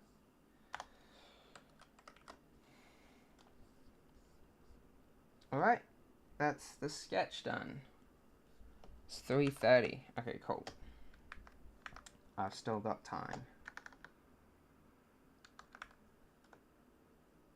Yeah, pretty happy with that. I'm going to fill in some colors now. I might get rid of his name there.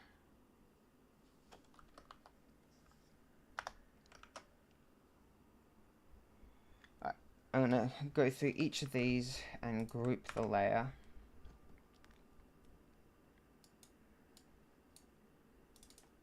Called front. Group called 3/4 side.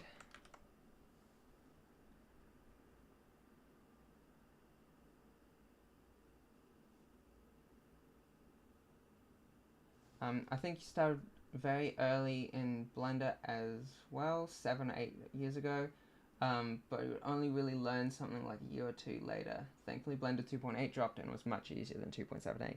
Yeah, I think, yeah, I kind of did something similar where I started learning Blender because I think my dad encouraged me and it was just it was so painful.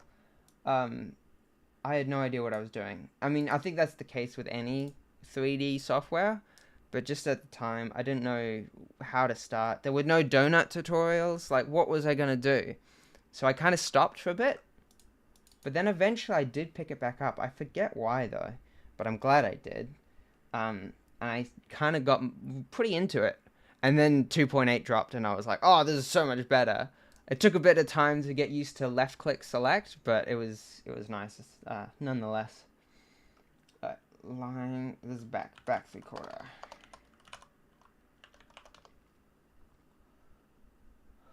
Uh, have you ever tried Linux before? Wait, have you ever tried Linux before but never have it? I used Windows since XP in the 2000s and only ever used Macs in school, but as a kid, I haven't used or owned Linux at all. I have used a little bit of Linux here and there. Um, so now I'm totally on Linux. Everything here is Linux. Um, I'll do the classic Linux thing to do. Yeah, look at that. I'm using Fedora, having a great time. But yeah, before this computer, I have used Linux a little bit, mainly because my dad uses Fedora. And so he taught me some of the basics, and every time whenever I use his computer, I'm using Linux. I've tried to switch a few times, but there've been just a few things in the way that kind of made it unfeasible at the time. But now, I'm so happy I'm there. Sketchy Squirrel, have you ever created and rigged a puppet character in After Effects? Yes, I have. In fact, right now, that's my job. One of the clients I'm working for, uh, I don't know how much I'm allowed to say, but basically, yeah, I'm doing cutout animation in After Effects, and I don't like it. It's really not made for cutout animation, and yet I feel like so many people use it. I would much rather use Blender for most situations, um, but I mean, it does the job. It's fine. Um, I just don't like it very much.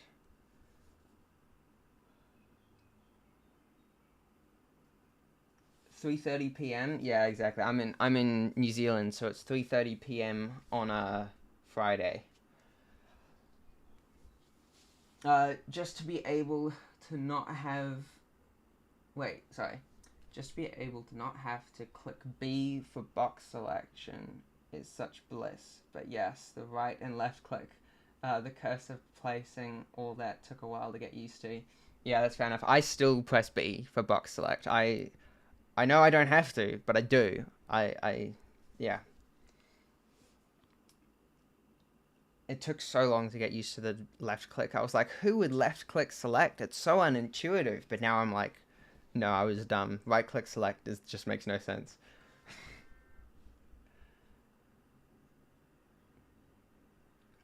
Just to be able to, right, yeah. Why does his belt go through the arm? Oh, on the side view. Okay. So on the side view, I've chosen to separate his arm onto its own layer. So when I do the coloring, I'll be able to fill that in and it won't look like the belt goes through.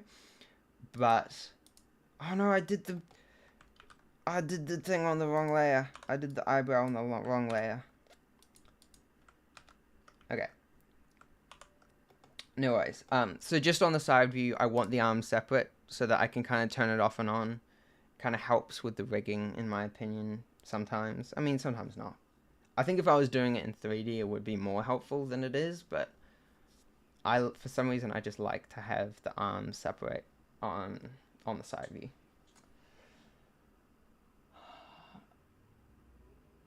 Like grease pencil for cutouts, either grease pencil or just for what I'm doing for my job where I'm rigging stuff in After Effects. I'm actually taking illustrations made by another artist, and then like Photoshop or yeah, something like that, and then I have to rig those illustrations. So I can't just use grease pencil. So I think in that scenario, if I were using Blender, I would use image planes. I did a video a while ago that was really popular, where I did this little tiger character. I used that kind of workflow where I drew everything in Critter, and then using image planes in Blender, I created a wig. And that would be more what I'd go for if I had total freedom. Can you do a fight scene with After Effects puppets, or would it be insanely difficult? You can do whatever you need to do in whatever software, really. Like, yes, some software is going to be easier, some software is going to be more difficult. I personally would avoid After Effects for a more dynamic scene like that. It would be kind of difficult. After Effects is for compositing and motion graphics, and as a result, it can do animation, but it's really not made for it. And I would try and choose another tool like Moho or Blender or Toon Boom if the budget affords it. Even though Toon Boom is ridiculously expensive, it's a great software though. Yeah. All right, color time.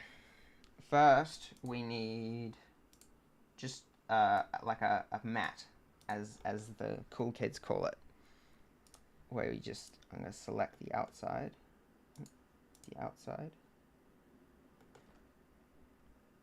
and is this expanding automatically? It's expanding by 1 pixel. Yeah, that's fine. And we inverse that, and then on the layer underneath, we're going to choose like a neutral gray. Perfect. We're going to do that for each character. Now for this 3/4 character, I remember I need to adjust the legs because he's a little unbalanced at the moment. So I'm just going to do that now.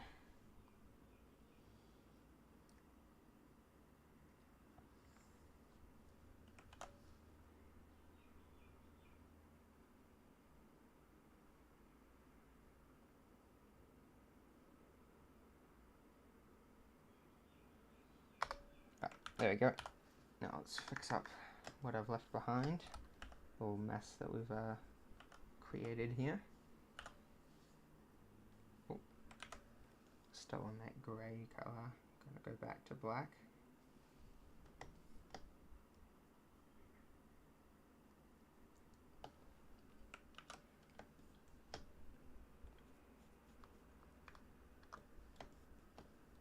Alright. Now new layer. Put it underneath. I should get a shortcut for the wand tool because I use it quite frequently. Just invert that, go down a layer, select that color, boom. Next guy. We're going to need 2 color layers, one for the main body and one for the arm, kind of like what we were talking about earlier.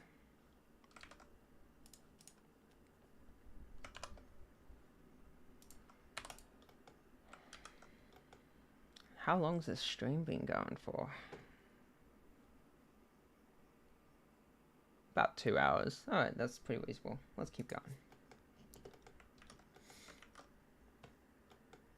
Okay, now for the side, I'm going to duplicate the line art, select some ridiculous red color, and just do that. Now, when we select the outside, it will actually do it correctly. I can remove that layer, then above the line art, but under the arms line art, we create a new layer that we can fill in. Whoa, not that color. This color. Okay.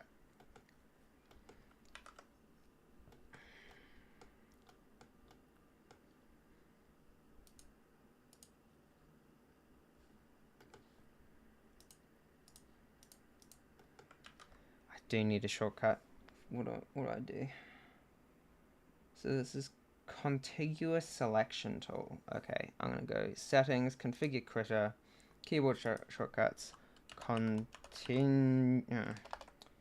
selection. I want tools, right? Not painting, not menus, tools, yes. continuous selection tool. Let's make a custom one. Shift W, let's say. Oh, it's got another one. Wrap around mode. Alright. Let's do Control Shift W. Oh, for close all, that makes sense actually. Okay, let's do Shift R, because I use Shift T. Rectangle tool. Okay, Shift D. Yep, that worked. Okay, cool. Ah, lovely. Oh no, this didn't quite work. There must be a gap.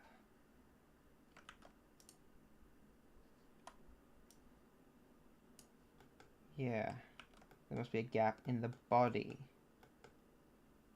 Oh, it looks like the arm's on another layer? Where's that arm? That shouldn't be on another layer.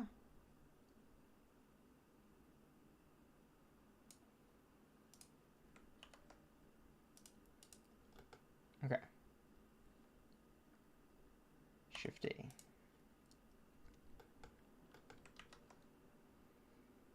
Lovely.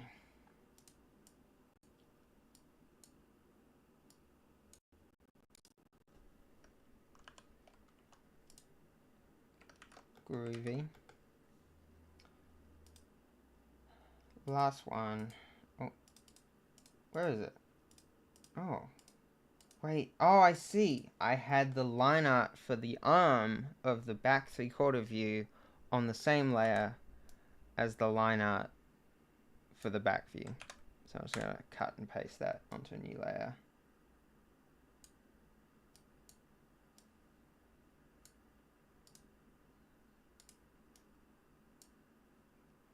Why is it being so painful?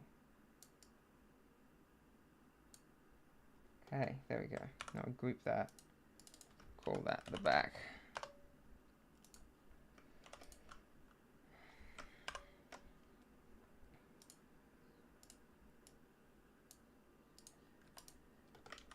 Alright. There we go. Now we can get to painting.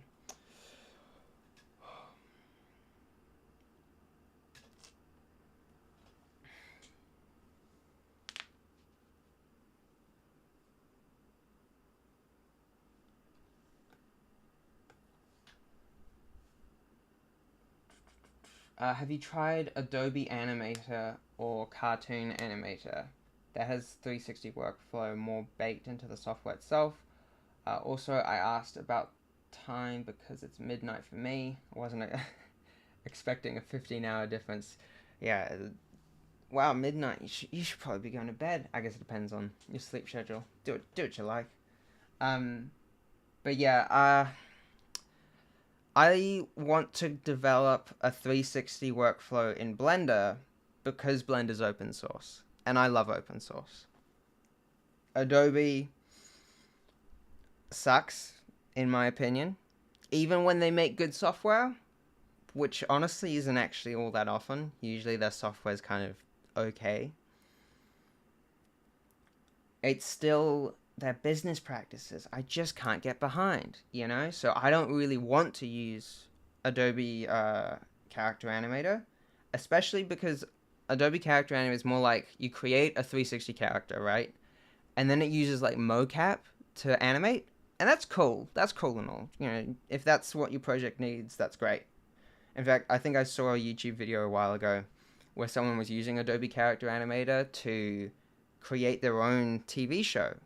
And because it was all mocap, they were able to create stuff really quickly. Great for them. But animation is my favorite part of the process, so I'm not going to give that up and just have a camera look at my face and then it does it for me. I'm going to animate it by hand. But also, I just don't like Adobe because it's not open source, and just generally there are other business practices I can't get behind. And of course, I'm on Linux operating system. I love it so much. Adobe products don't support Linux, so I just can't use Adobe on this computer. As opposed to Adobe Flash, yes, you can do 360, or Adobe Animate, I guess. you can do 360 characters, technically, but the studio that I worked at last year, fortunately for the project I was working on, we were using Toon Boom, but that studio uses Adobe Flash a lot for a lot of their projects, and it seems like everything, yeah, you can do it, but it's such a workaround. Like everything, including like making a 360 character turnaround. It's like it feels like you're just creating this weird hacky solution that should be something simpler. I think Flash, like Kelly's saying here, yeah, it shouldn't be used anymore in my opinion. Like there are other tools that are cheaper and better. I would rather use Blender Grease Pencil right now than Flash. And Blender Grease Pencil, it's not really designed for 2D cut-out animation. So yeah. Oh, Adobe let Flash die a slow death. Yeah, no, that's true actually. Even though they still have Adobe Animate, it's not like what Flash used to be like. Animators used to love Adobe Flash, and now they hate it. Well, I mean, they hate Adobe Animate, but yeah, that's fair enough, Kelly. Um, have you made 3D models in Blender? Yes, I have. I love 3D. I'm definitely more into 2D, but I do love a good 3D model. It's a good time. Um, love the naming convention. Copy of Paint Layer 6. Where is that? Yeah, yeah. What is that? Was that the... It's just a blank layer. Yeah, oh, definitely. And Paint Layer 3, also a blank layer. Very nice. Please tell me I've got something on Paint Layer 1. Okay, cool. Yeah, yeah. So those are my initial designs. That was earlier in the stream I said I was going to do a hammerhead shark before I found the rhino design. That was the hammerhead shark.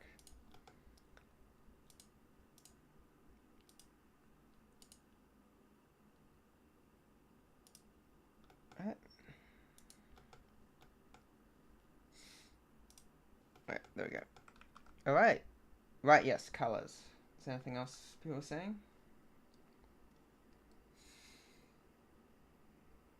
Yeah, they've done nothing with Flash in like 15 years. Yeah, exactly. I feel like Adobe are too big for their britches, I think is the phrase. Because, honestly, they do a good job with Photoshop. Photoshop is in a pretty good state. I prefer Critter, but there are definitely uses for Photoshop that's, they put their effort into Photoshop.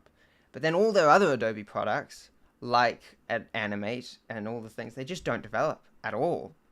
And I think, yeah, this is, it's not ideal. And they took away the end user license because they're greedy. Yeah, they are greedy. I don't like Adobe at all. I feel like in animation, people think, oh, open source, that means free, therefore it's worse, right? But actually, this is how it really is. Ideally, I think the animation industry should try to aim for using open source tools because they are developed for the user. Like, for example, DreamWorks created their own render engine. I forget what it's called, but they used it on movies like Bad Guys. And then they open sourced it. They just released it open source. All other animation studios in the world are allowed to use and contribute to that render engine. And DreamWorks is going to benefit from that. Because, yeah, in animation, we don't profit from the software. We profit from the things we create. And maybe the merchandise for the things we create, for the larger studios out there. So, yeah, we should be promoting open source software. Then, if you can't use open source software, that's fine. The next step down is a tool where the product is the software, basically, right? So I think Toon Boom, for example, it's ridiculously expensive, but it's clearly trying to give the user the best possible product. and that's great for them. Moho, equally, it's made by artists for artists. Yeah, it's an expensive one-off payment, but it's a good tool. It's aimed. You can kind of trust that Moho, any changes they make, are gonna be beneficial for the end user. Whereas Adobe, basically, I think any company that's publicly traded, I don't trust, because their number one interest is providing maximum profits for their shareholders. Whereas companies that aren't publicly traded, you can kind of trust them to, well, maybe you can't trust them to keep their users' best interests in mind, but they have the freedom to keep their users' best interests in mind if they so choose to. Whereas if it is publicly traded, they actually are legally obligated to do what will ever bring in the most profits. And so often that is totally counter to the user's best interests. So we shouldn't be using publicly traded companies where basically, yeah, you're the product. The user is the product that they're selling to their shareholders, rather than the software being the product being sold to the artist.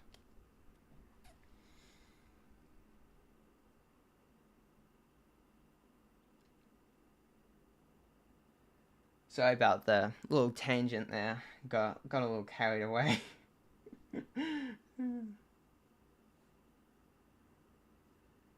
They make you pay for refunds. Yeah, Adobe's just, their business practice is ridiculous. Have you seen recently there was a PewDiePie video where he talks about switching to Linux, and at one point in the video he's talking about how he had to give up his Adobe license in order to do that, because obviously Adobe software just doesn't support Linux. And he was really shocked. It's like, you're charging me a cancellation fee? You're charging me money not to use your product? This is ridiculous. You paid $3,000 for one Toon Boom seat and regret it? Yeah, that's fair enough. Toon Boom is an awesome tool. I love it. They need to make it more affordable. It's ridiculous how much they charge for it. Uh, yeah, Moho feels like a lot because it's like $500, but in comparison to Toon Boom, it's like, oh, it's actually like half the price, and it's not a subscription. Oh yeah, Moho's great.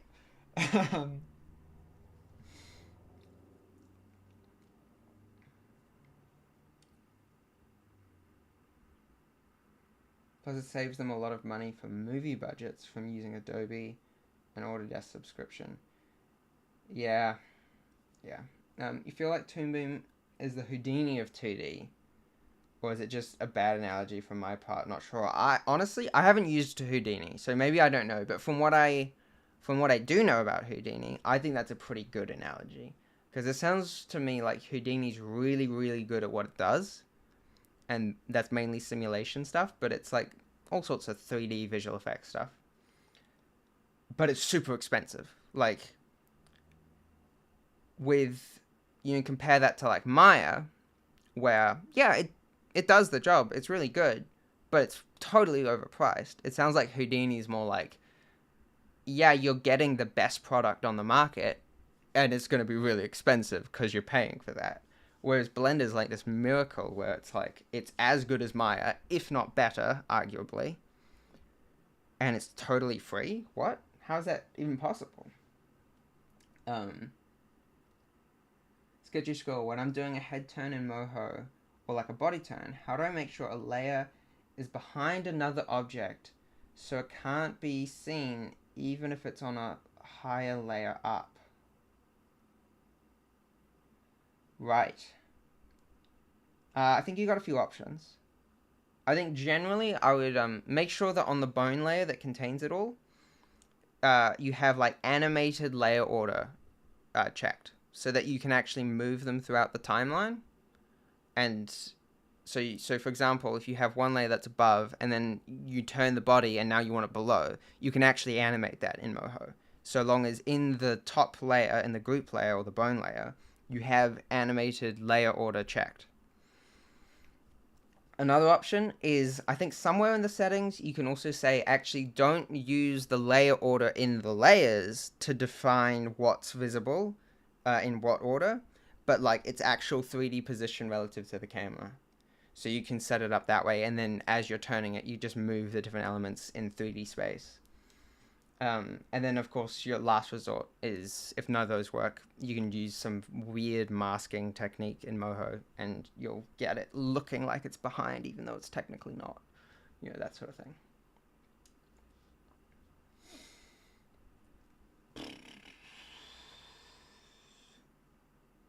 It'd be fun to do a Blender cash bomb during a live stream.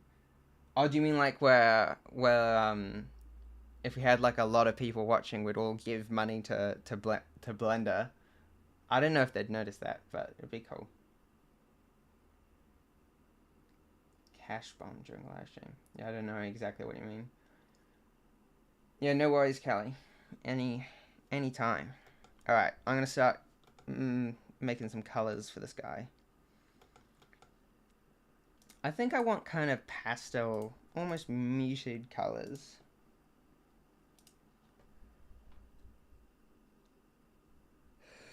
Sorry about that.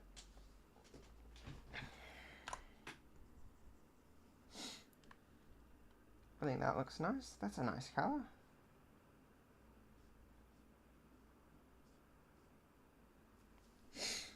And then let's do complementary. Let's do a red. Let's go darker.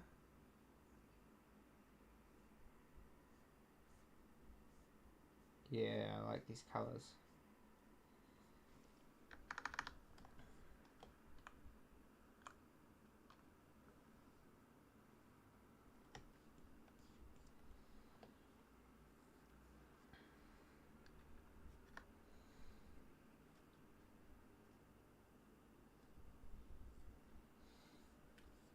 Yeah, they will. Love your rig, Sketchy Scroll. Thank you. The Ukatube. Is that like, you do ukulele stuff? Or is it, am I misreading your username there? Oh, and Autodesk also wants people to use subscriptions like Adobe and Maxon. I don't know if I've heard of Maxon. Oh, who makes Cinema 4D. Right. Is now having the subscription as the only option. Yeah, I hate subscription models. I think it kind of makes sense, because it's like, imagine you're a company who makes a software and you've got millions of users, but your software's too good. Nobody wants to pay to upgrade, you know? It's like, how can you fund further development for a tool that people are actually using if the people who are using it aren't giving you more money? So I kind of understand why you would want a subscription model as the company, but it still sucks. You know, it's just not, I don't know. I think to me, right, when I'm working on a software or when I'm working on a project, I want to have the peace of mind of knowing that I will always be able to access these files, you know? And I just can't do that with subscription models. So like, if I make a Moho project, no worries. Yes, I paid for the software, but ultimately, I've got the software now. I've paid for it once, and I own it now. No need to worry about not being able to access my projects in the future. In Blender or Krita, it's open source. I'm always going to be able to access my files. But with like Adobe or Toon Boom Harmony, I can spend months on a project, finish it, publish it, and then go, great, my project's done, I'm going to stop paying for the license. And then my license stops working. Fair enough. But then, I want to actually just open up that file. I have the file. I want to open it. I want to change something. I want to just look at how I did something. And I can't because I don't have the license anymore. That sucks. Yeah. So that's another reason why I just don't like using closed source software. Or not even closed source software, because like I mentioned, Moho would be fine because it's a one-off payment. I don't like using subscription licenses.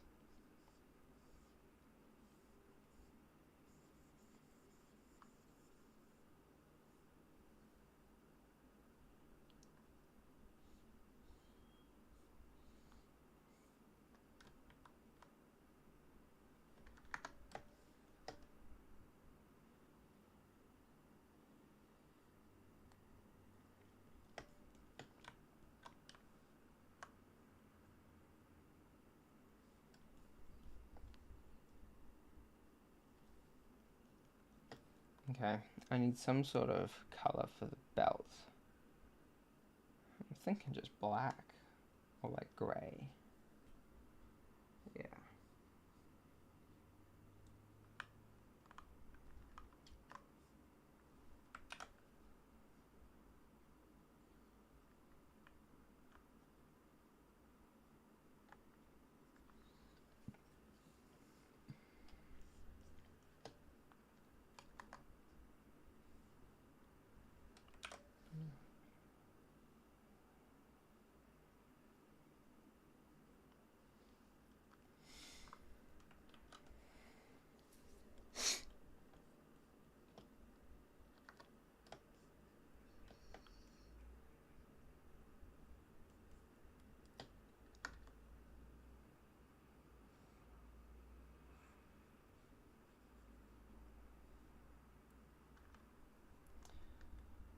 I'm really looking forward to when I finish this project. Not just because then it'll be done, but I feel like people have been wanting a 360 character in Grease Pencil for a long time. I feel like when they can finally have that, that's going to be nice. It's going to be really nice to have.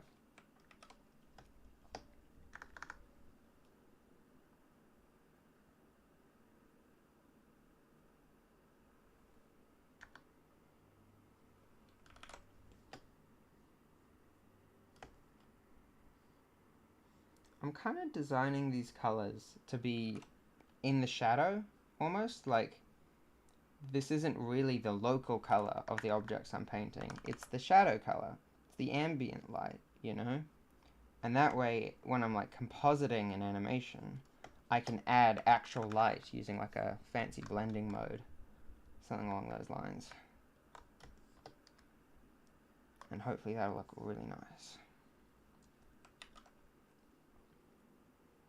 Sleep is winning over. Have a nice day, everyone, and good luck with the Cartoon Saloon application. Oh, thanks. I appreciate it. I don't stand a chance. There's no way I'm getting that job. There's so many people who've already applied, but I appreciate it. Have a nice sleep. Sleep well.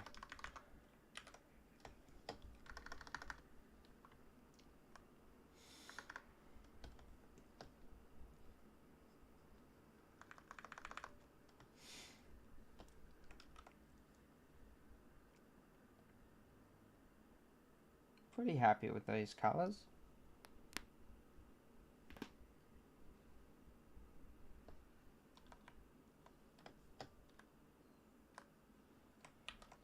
Yeah, gonna move on to the next view. Just add a layer, alpha lock.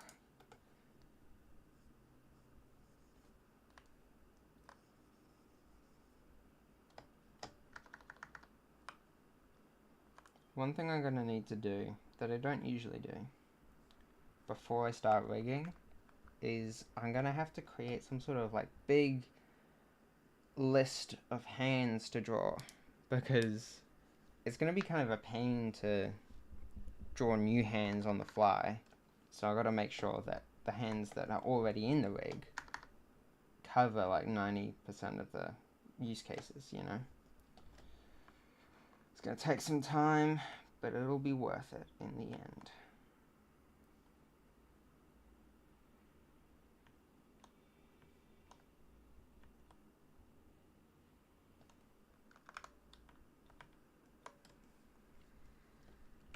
Oh, it's 4 o'clock now.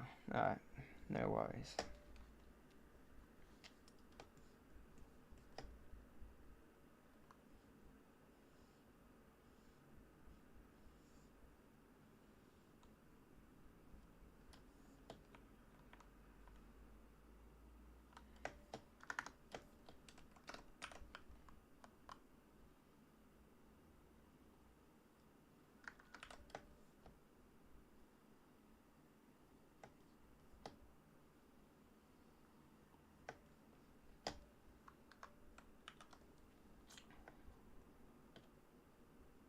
What do you do when you need to animate a character, but looking down on them from above instead of normal 360-degree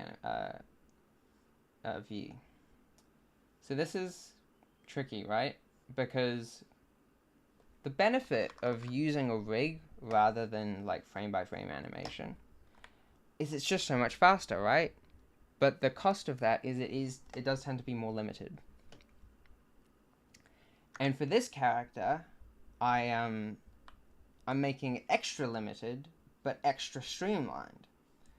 So if I wanted to animate this character from a different angle, I'd probably just have to create a custom rig that only does what it needs to do for that shot, you know? Rather than trying to bend this rig to make it fit the shot. However, the last character that I did a 360 rig on, I had a much more loosey-goosey type of rig. And on one hand, it was kind of janky. It was a little bit janky. I liked it. My my dad didn't like it. He was saying, it's not even rigging. But I thought it was great.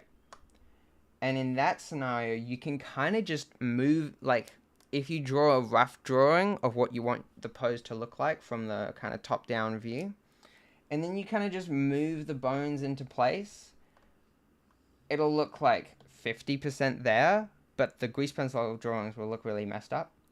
But then it would be really easy to just redraw each element of the rig to match the new perspective, and the rig would kind of function as normal. So it is possible.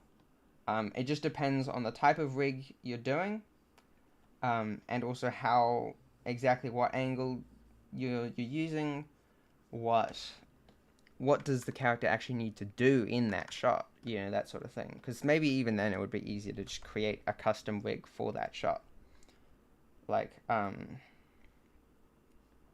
my friend and colleague from last year, she is doing a degree, or she's completing her degree in animation at the moment. And she's doing like this capstone project. It looks like a lot of fun. And she has one shot in her film, and even though her film is using rigs in Toon Boom, there's one shot that is from a kind of top-down view, but the character's not doing anything. So I don't know how they're going to approach that, but I would probably just draw the character in that view and not bother with the rig, you know, because they're not doing anything, they're not moving. Or if they want like a little bit of movement, I might like separate the head and like the forearms or something, just to do like a little bit of shift here and there. But I think sometimes when we spend hours creating a rig, we feel like it has to do everything, you know, everything that our project requires. When in reality, usually the rig only needs to do like half of what, or maybe not half, maybe like 80% of the animation for that project. And then for the other 20%, you just create custom rigs for that shot, you know, to do exactly what that shot needs to do.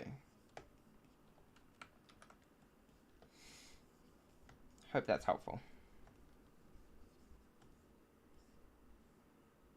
But yeah, in general, it's just difficult with a rig to... When you're going outside the bounds of what the character was rigged to do, because obviously you also have another option where you just spend more time rigging and you include poses from weird and wonderful angles. But at some point it's like, well, it would just be faster to just animate this project frame by frame, you know? So you gotta have some sort of constraints on what your rig is able to do.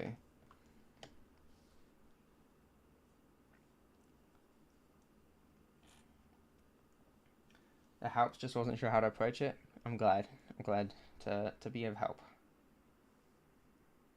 Are you using, it sounds like you've got a particular situation you're trying to figure out how to do. Are you using Blender Grease Pencil or using another software like Moho?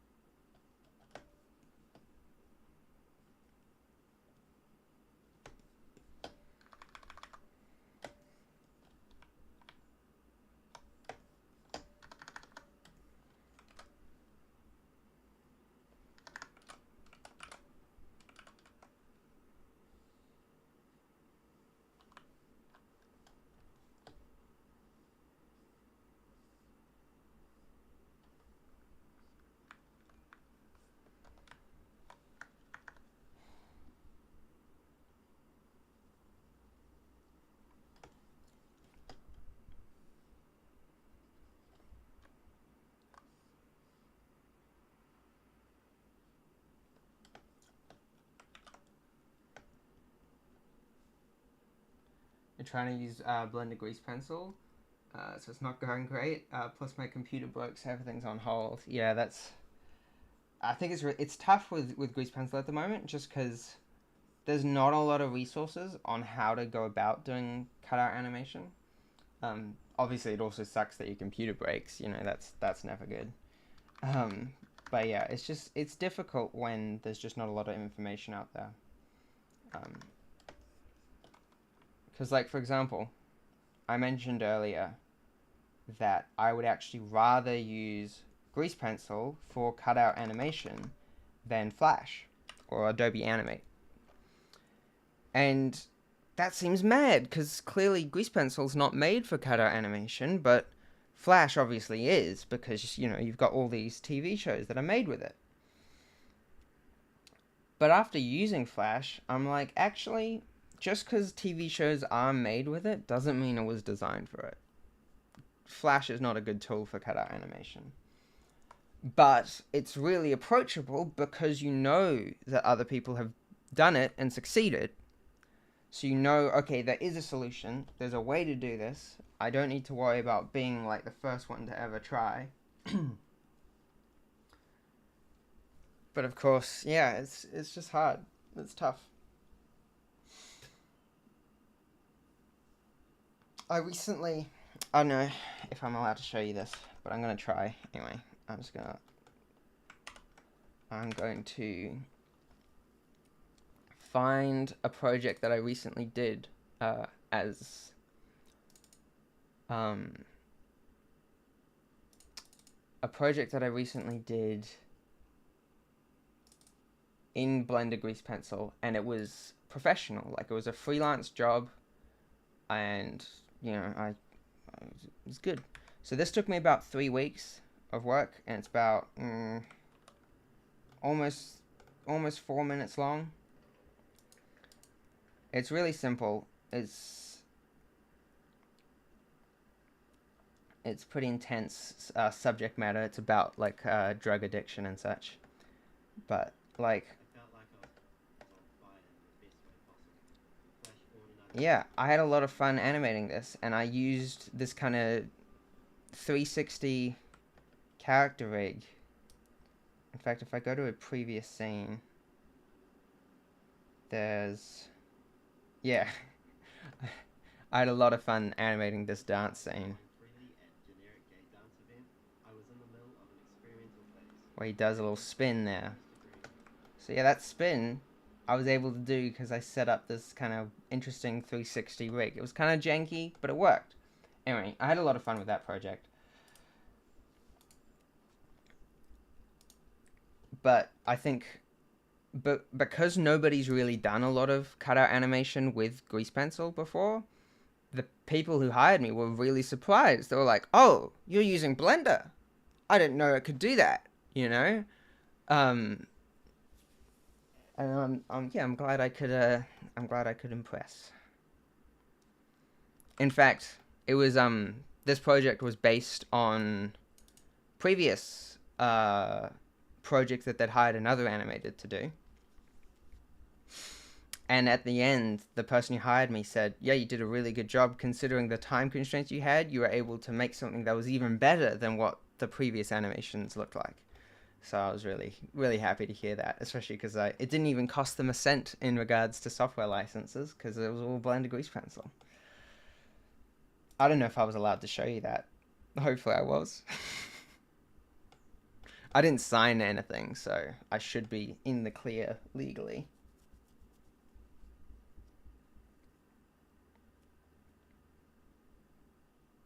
That's why I was so excited to find my channel. Your tutorials are the closest I've come to figuring out how to make it work. So thank you. Yeah, no worries. It's tough. It's tough when it's so early on. It's really annoying for me because it's like, I know, for example, I've been spending ages trying to figure out how to do this 360 character. And it's like, I know the features are there. I know that Blender has the tools in place, but because no one's ever done it before, I've got all these doubts. And yeah, no, it's tricky. It's hard to be so early on in a tool's development in a certain area.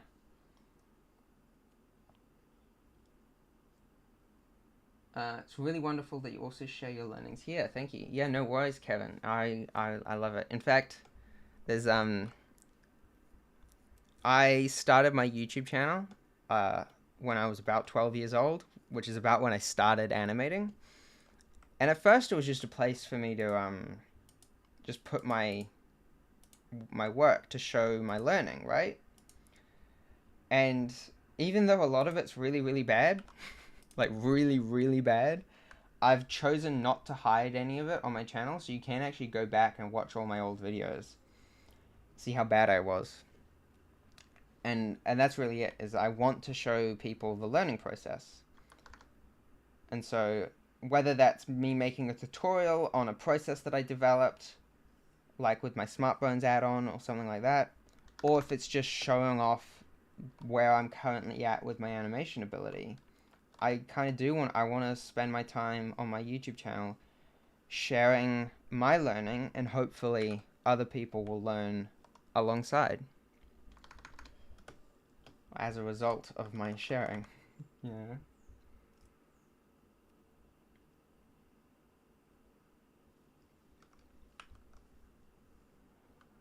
Have you tried stop motion animation? Yes, that's actually how I started animating. If you, yeah, like I was saying, if you go back to my first ever video, you'll find a really, really terrible stop motion animation. Um, I would love to do some more, honestly, um, but I just haven't had the time to think about it. You know, it's kind of like a whole nother world. I recently did a freelance job though, where another animator, a guy, he has a studio called Awkward Animations. He was doing a stop motion animation, and he wanted someone to do like these 2D to. It was like the character was a kiwi fruit, and he wanted someone to animate uh, a face and arms over top of his stop motion animation. And so I had a lot of fun using Blender to do that, because it allowed me to kind of take a visual effects workflow where I was able to actually like take the face that I'd drawn, put it in a 3D world, and cast shadows onto the kiwi fruit, even though the kiwi fruit was just an image and was stop motion. And yeah, I think they really enjoyed that. That was a lot of fun.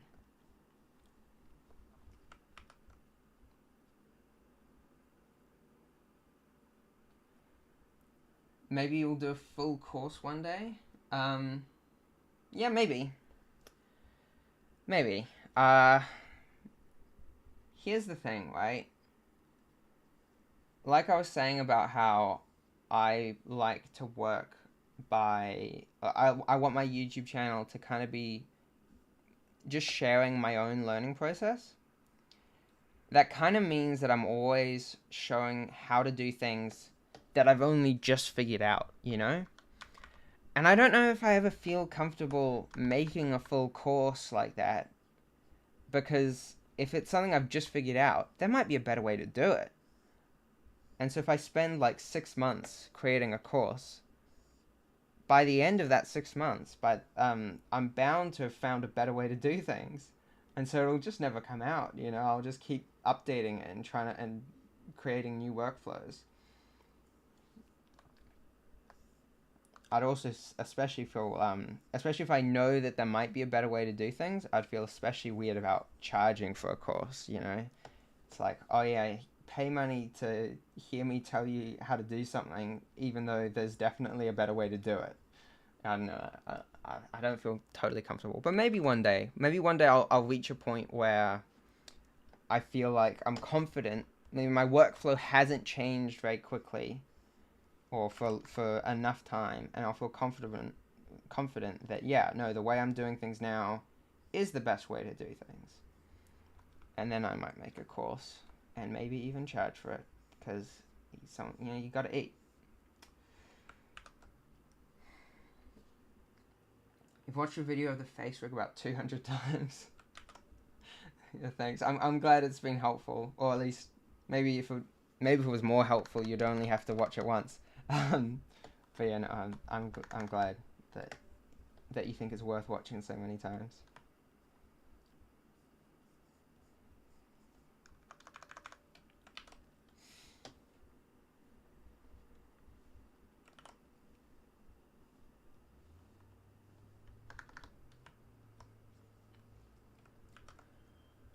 Nostrils could look good as a dark blue. Yeah? Let me try it. Maybe this blue.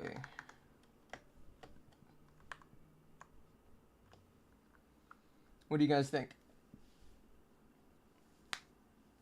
Oh, the jean cuffs blue.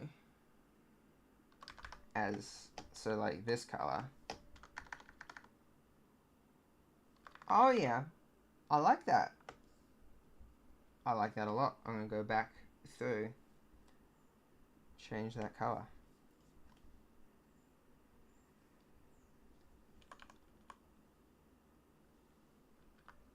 Cool. Thank you, Lysias. Appreciate it. Do you have a recommendation for rubber hose limbs and grease pencil? Bendy bones, maybe? Yeah, I'd probably go with bendy bones. I think, you know, Rigify. I think Blender has created like an add-on to the Rigify add-on called, I think, Cloud Rigs. Don't quote me on that though. And I think it allows you to kind of create bendy bones really quickly, or like a control setup for bendy bones really quickly, where you just have one bone and you say like make it into a bendy bone, and then you got a control at either end, and that's really helpful. But then you've still got to bind the grease pencil to it, and it's rigging's always gonna be tedious, but there are always ways to automate things, which is nice. But yeah, sorry, to answer your question, yeah, probably bendy bones, or I would recently I've been experimenting with like mixing frame by frame and rigs. So I might have like just one bone that controls the position and rotation of the limb, and then any bendiness I just use like the default editing tools and sculpt tools to just warp the arm into place, and then like maybe redraw it every now and then to when a big pose change happens. Hi, Erika. It's so nice to have you here. How are things?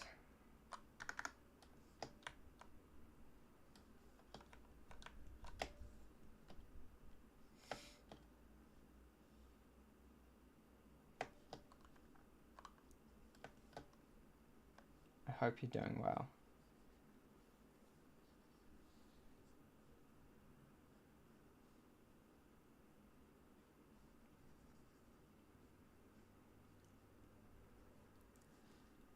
Yeah, I love streaming. It's been a lot of fun. A good way to keep me focused as well. Love to know what you think of my Raymond here. Raymond the Rhino.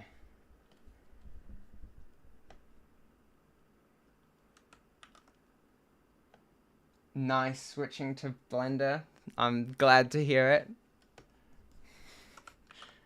Was that your decision, or was that your employer's decision? Didn't want to pay for Autodesk licenses anymore. Do you have Toon Squid? No, I don't. I don't know what that is. I should probably look that up. Toon Squid.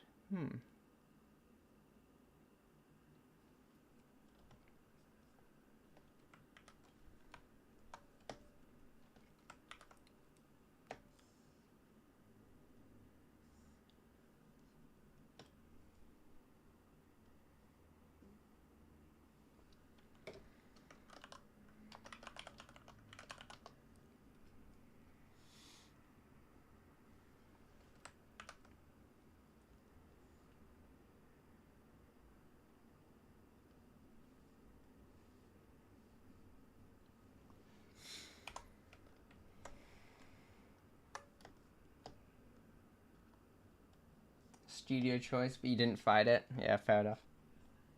I think when you're used to a tool, yeah, that's fair enough. But then also, Blender's so cool. I love Blender. I'm always gonna be happy to hear about it becoming more industry standard.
I have to look up to what Toon Squid is.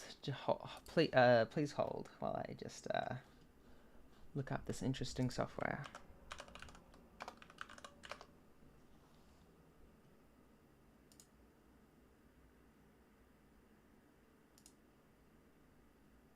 Is it like is it an animation software? I think I have seen this.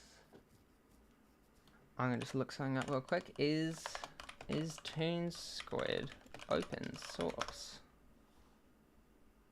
It's free. But is it open source?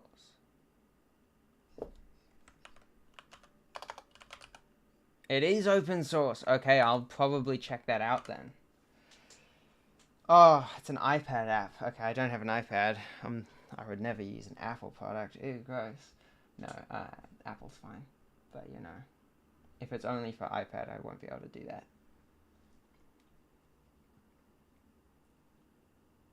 Very similar to Adobe Animate. Okay, that's interesting. It's not free. When I looked it up, it said it was free. Toon Squid. Free?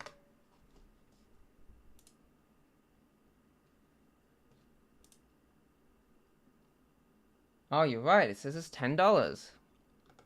I don't know what my search was talking about.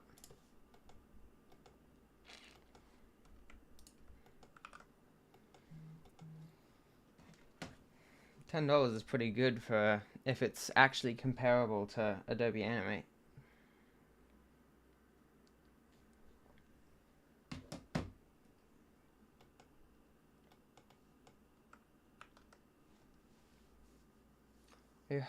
Have you heard of Alias Wavefront? They were the creators of Maya and Softimage before Autodesk bought them in 2005.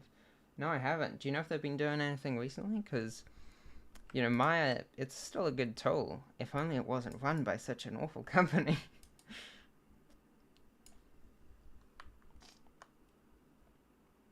Unless, of course, the entire company was bought out by Autodesk, not just the software that they produced. I feel like that's the other benefit of open source, right? Is when there's competition, that's a good thing for the customers, right? Because, oh, if you're not going to add the features that we need, we're going to go to the competition. Fair enough. And so that incentivizes some innovation, you know? But of course, if you've always got the option to just buy out your competition, then there's no incentive to innovate. You know, you're just going to buy them out. And then nobody has any other options. Or rather, if they are going to switch to the other tool, you're still getting their money. Whereas with open source software, you know, Autodesk has no ability to buy Blender. Not just because Blender Studio isn't keen, and they're not keen. They don't want to sell Blender. But also just because if they did, the community would just create a fork of Blender and just keep developing it themselves.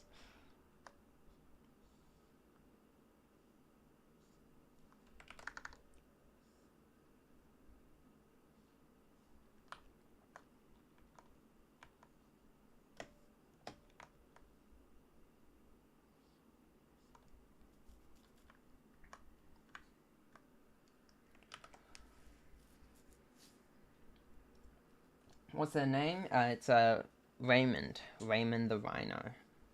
I'm glad you like him. I'm pretty happy with him. You like the foreshortening of the 3/4 view? Yeah, nice. Yeah, I like it. I'm really happy with this design. I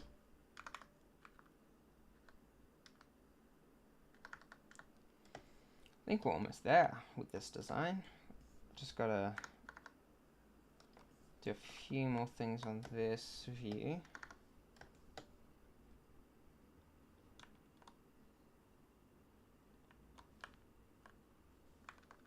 And then on to the last view. That's exciting.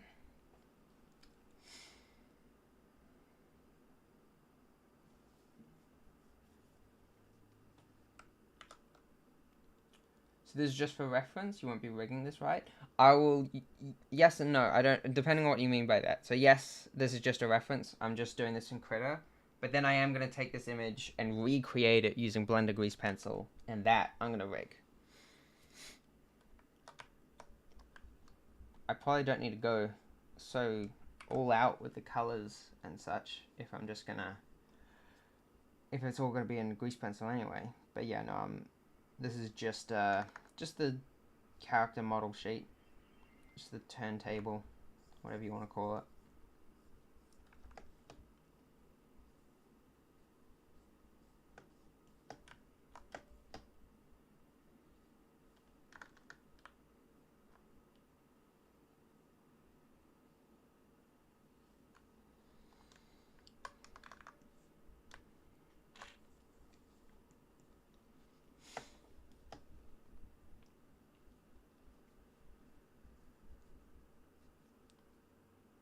So the majority of this turn is going to be handled by a time offset modifier. Yeah, exactly. I'm a little nervous because I like the method that I had before. You know, I showed you how I used it in that freelance project earlier in the stream. But and that didn't use any time offset modifiers because that allowed us to that allowed me to just create new drawings whenever I wanted to, and it was really convenient. But it was a little janky to switch between these views. And I was also always redrawing hand poses because I didn't have a big library of hands to choose from. So hopefully this method is going to be relying more on the time offset modifier, and so it'll be a little more locked down, a little less flexible, but hopefully faster to use, you know? So for example, if I said, okay, I've got 6 months to create 3 episodes of a TV show, I'd probably go with this method because, yeah, I don't need every pose in that TV show to look exactly how I want it to. I just need something that is believable and animated nicely. And so then I'd be like, yeah, I'm going to spend a little more time rigging, and I'm going to have a less flexible rig, but I'm going to animate so fast.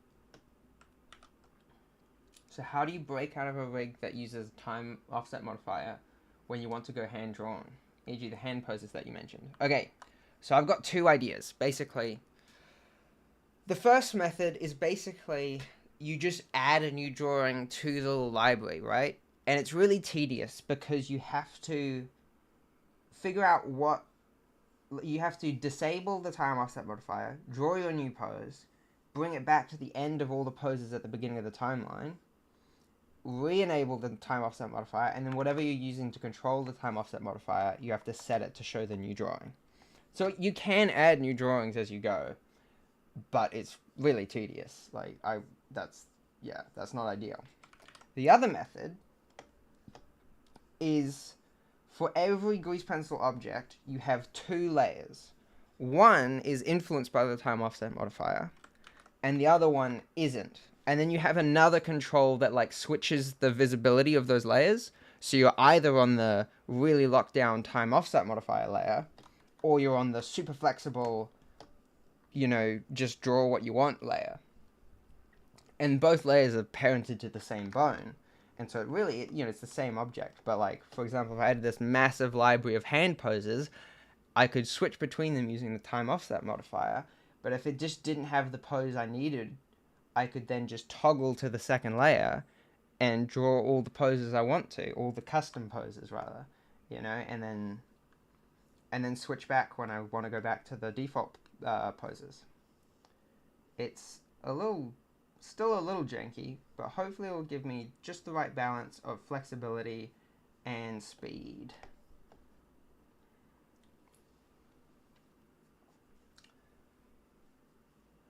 Yeah, no worries. Took me a lot of brainstorming to come up with that solution. I still haven't put it into place properly. Hopefully, though, I don't foresee any issues with it though. I think it's going to be pretty much working as I'm envisioning.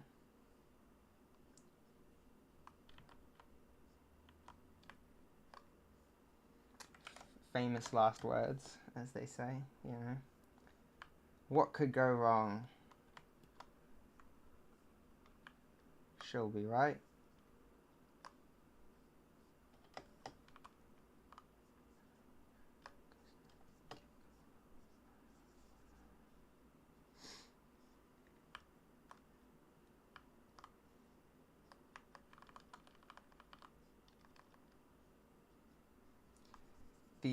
The downside though of that method with the second layer is it's fine if you want to create a totally new drawing from scratch. So like for example hand poses, yeah, I often do want to just redraw a hand.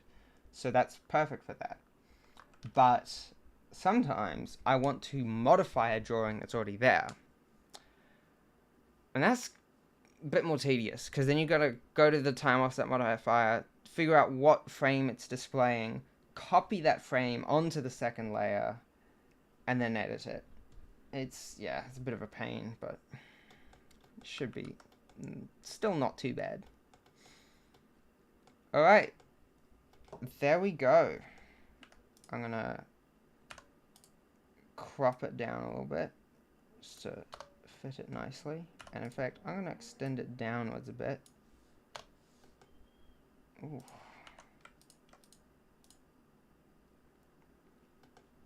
fact, I'm just gonna do that.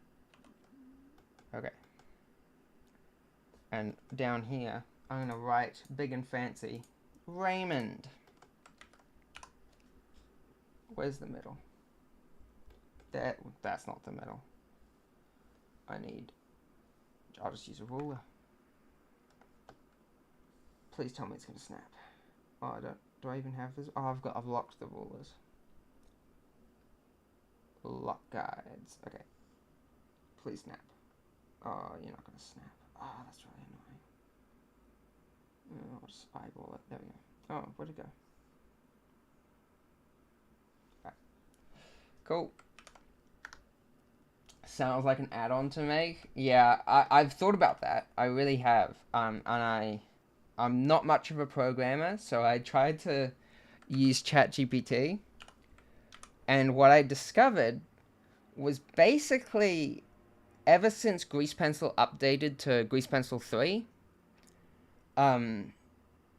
it works a lot better than the previous version of Grease Pencil, but the API for programming, the Python API, which is how you interact with it through code, isn't totally finished yet. So there's actually things that you can do manually that you can't do through code. So that kind of sucks. So maybe soon, eventually, I'll be able to automate a lot of this stuff, and it'll be nice. I'll put out another add-on. But also, I just like to use vanilla Blender. I don't like. Ever since I started live streaming, I've heard a lot of people say, "Hey, I use your Smartphone add-on all the time," and I think to myself, "Wow, really? Because I don't. I don't use it ever. I just don't like using add-ons, even my own."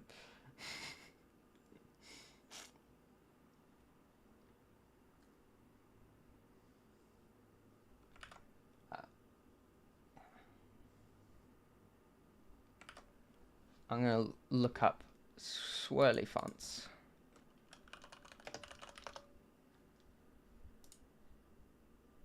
Okay, let's do this. So I want Raymond.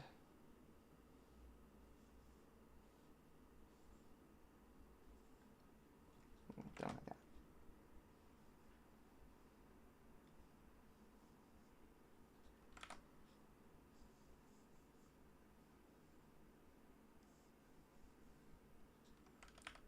Okay, I think the A needs to be smaller.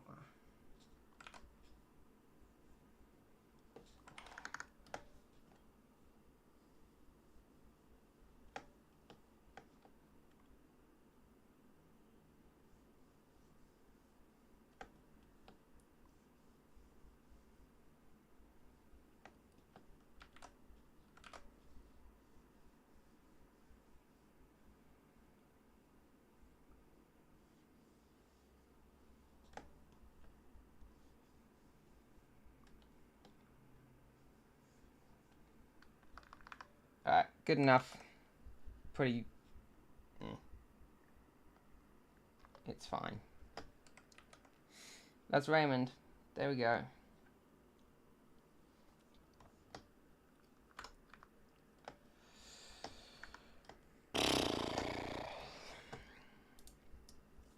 I think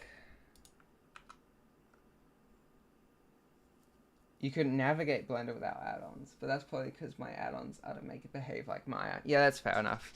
Are you using the I know that when you start up Blender for the first time, it gives you the option to use like Maya's navigation tools. So like rather than middle mouse to orbit, you'll just hold Alt click, kind of like you do in Maya. Have you set that up? I don't know. I wouldn't, because if you want to learn Blender properly, it's going to be a lot more painful to follow tutorials when all your keyboard shortcuts are different, you know? But that's fair enough. I think, you know, use whatever add-ons or shortcuts you need to work efficiently. That's cool. Anyway, I'm probably going to call it quits for today. I'm tired. Alright, I'll see you all soon. Can I just stop streaming on OBS? Alright, I'll see you all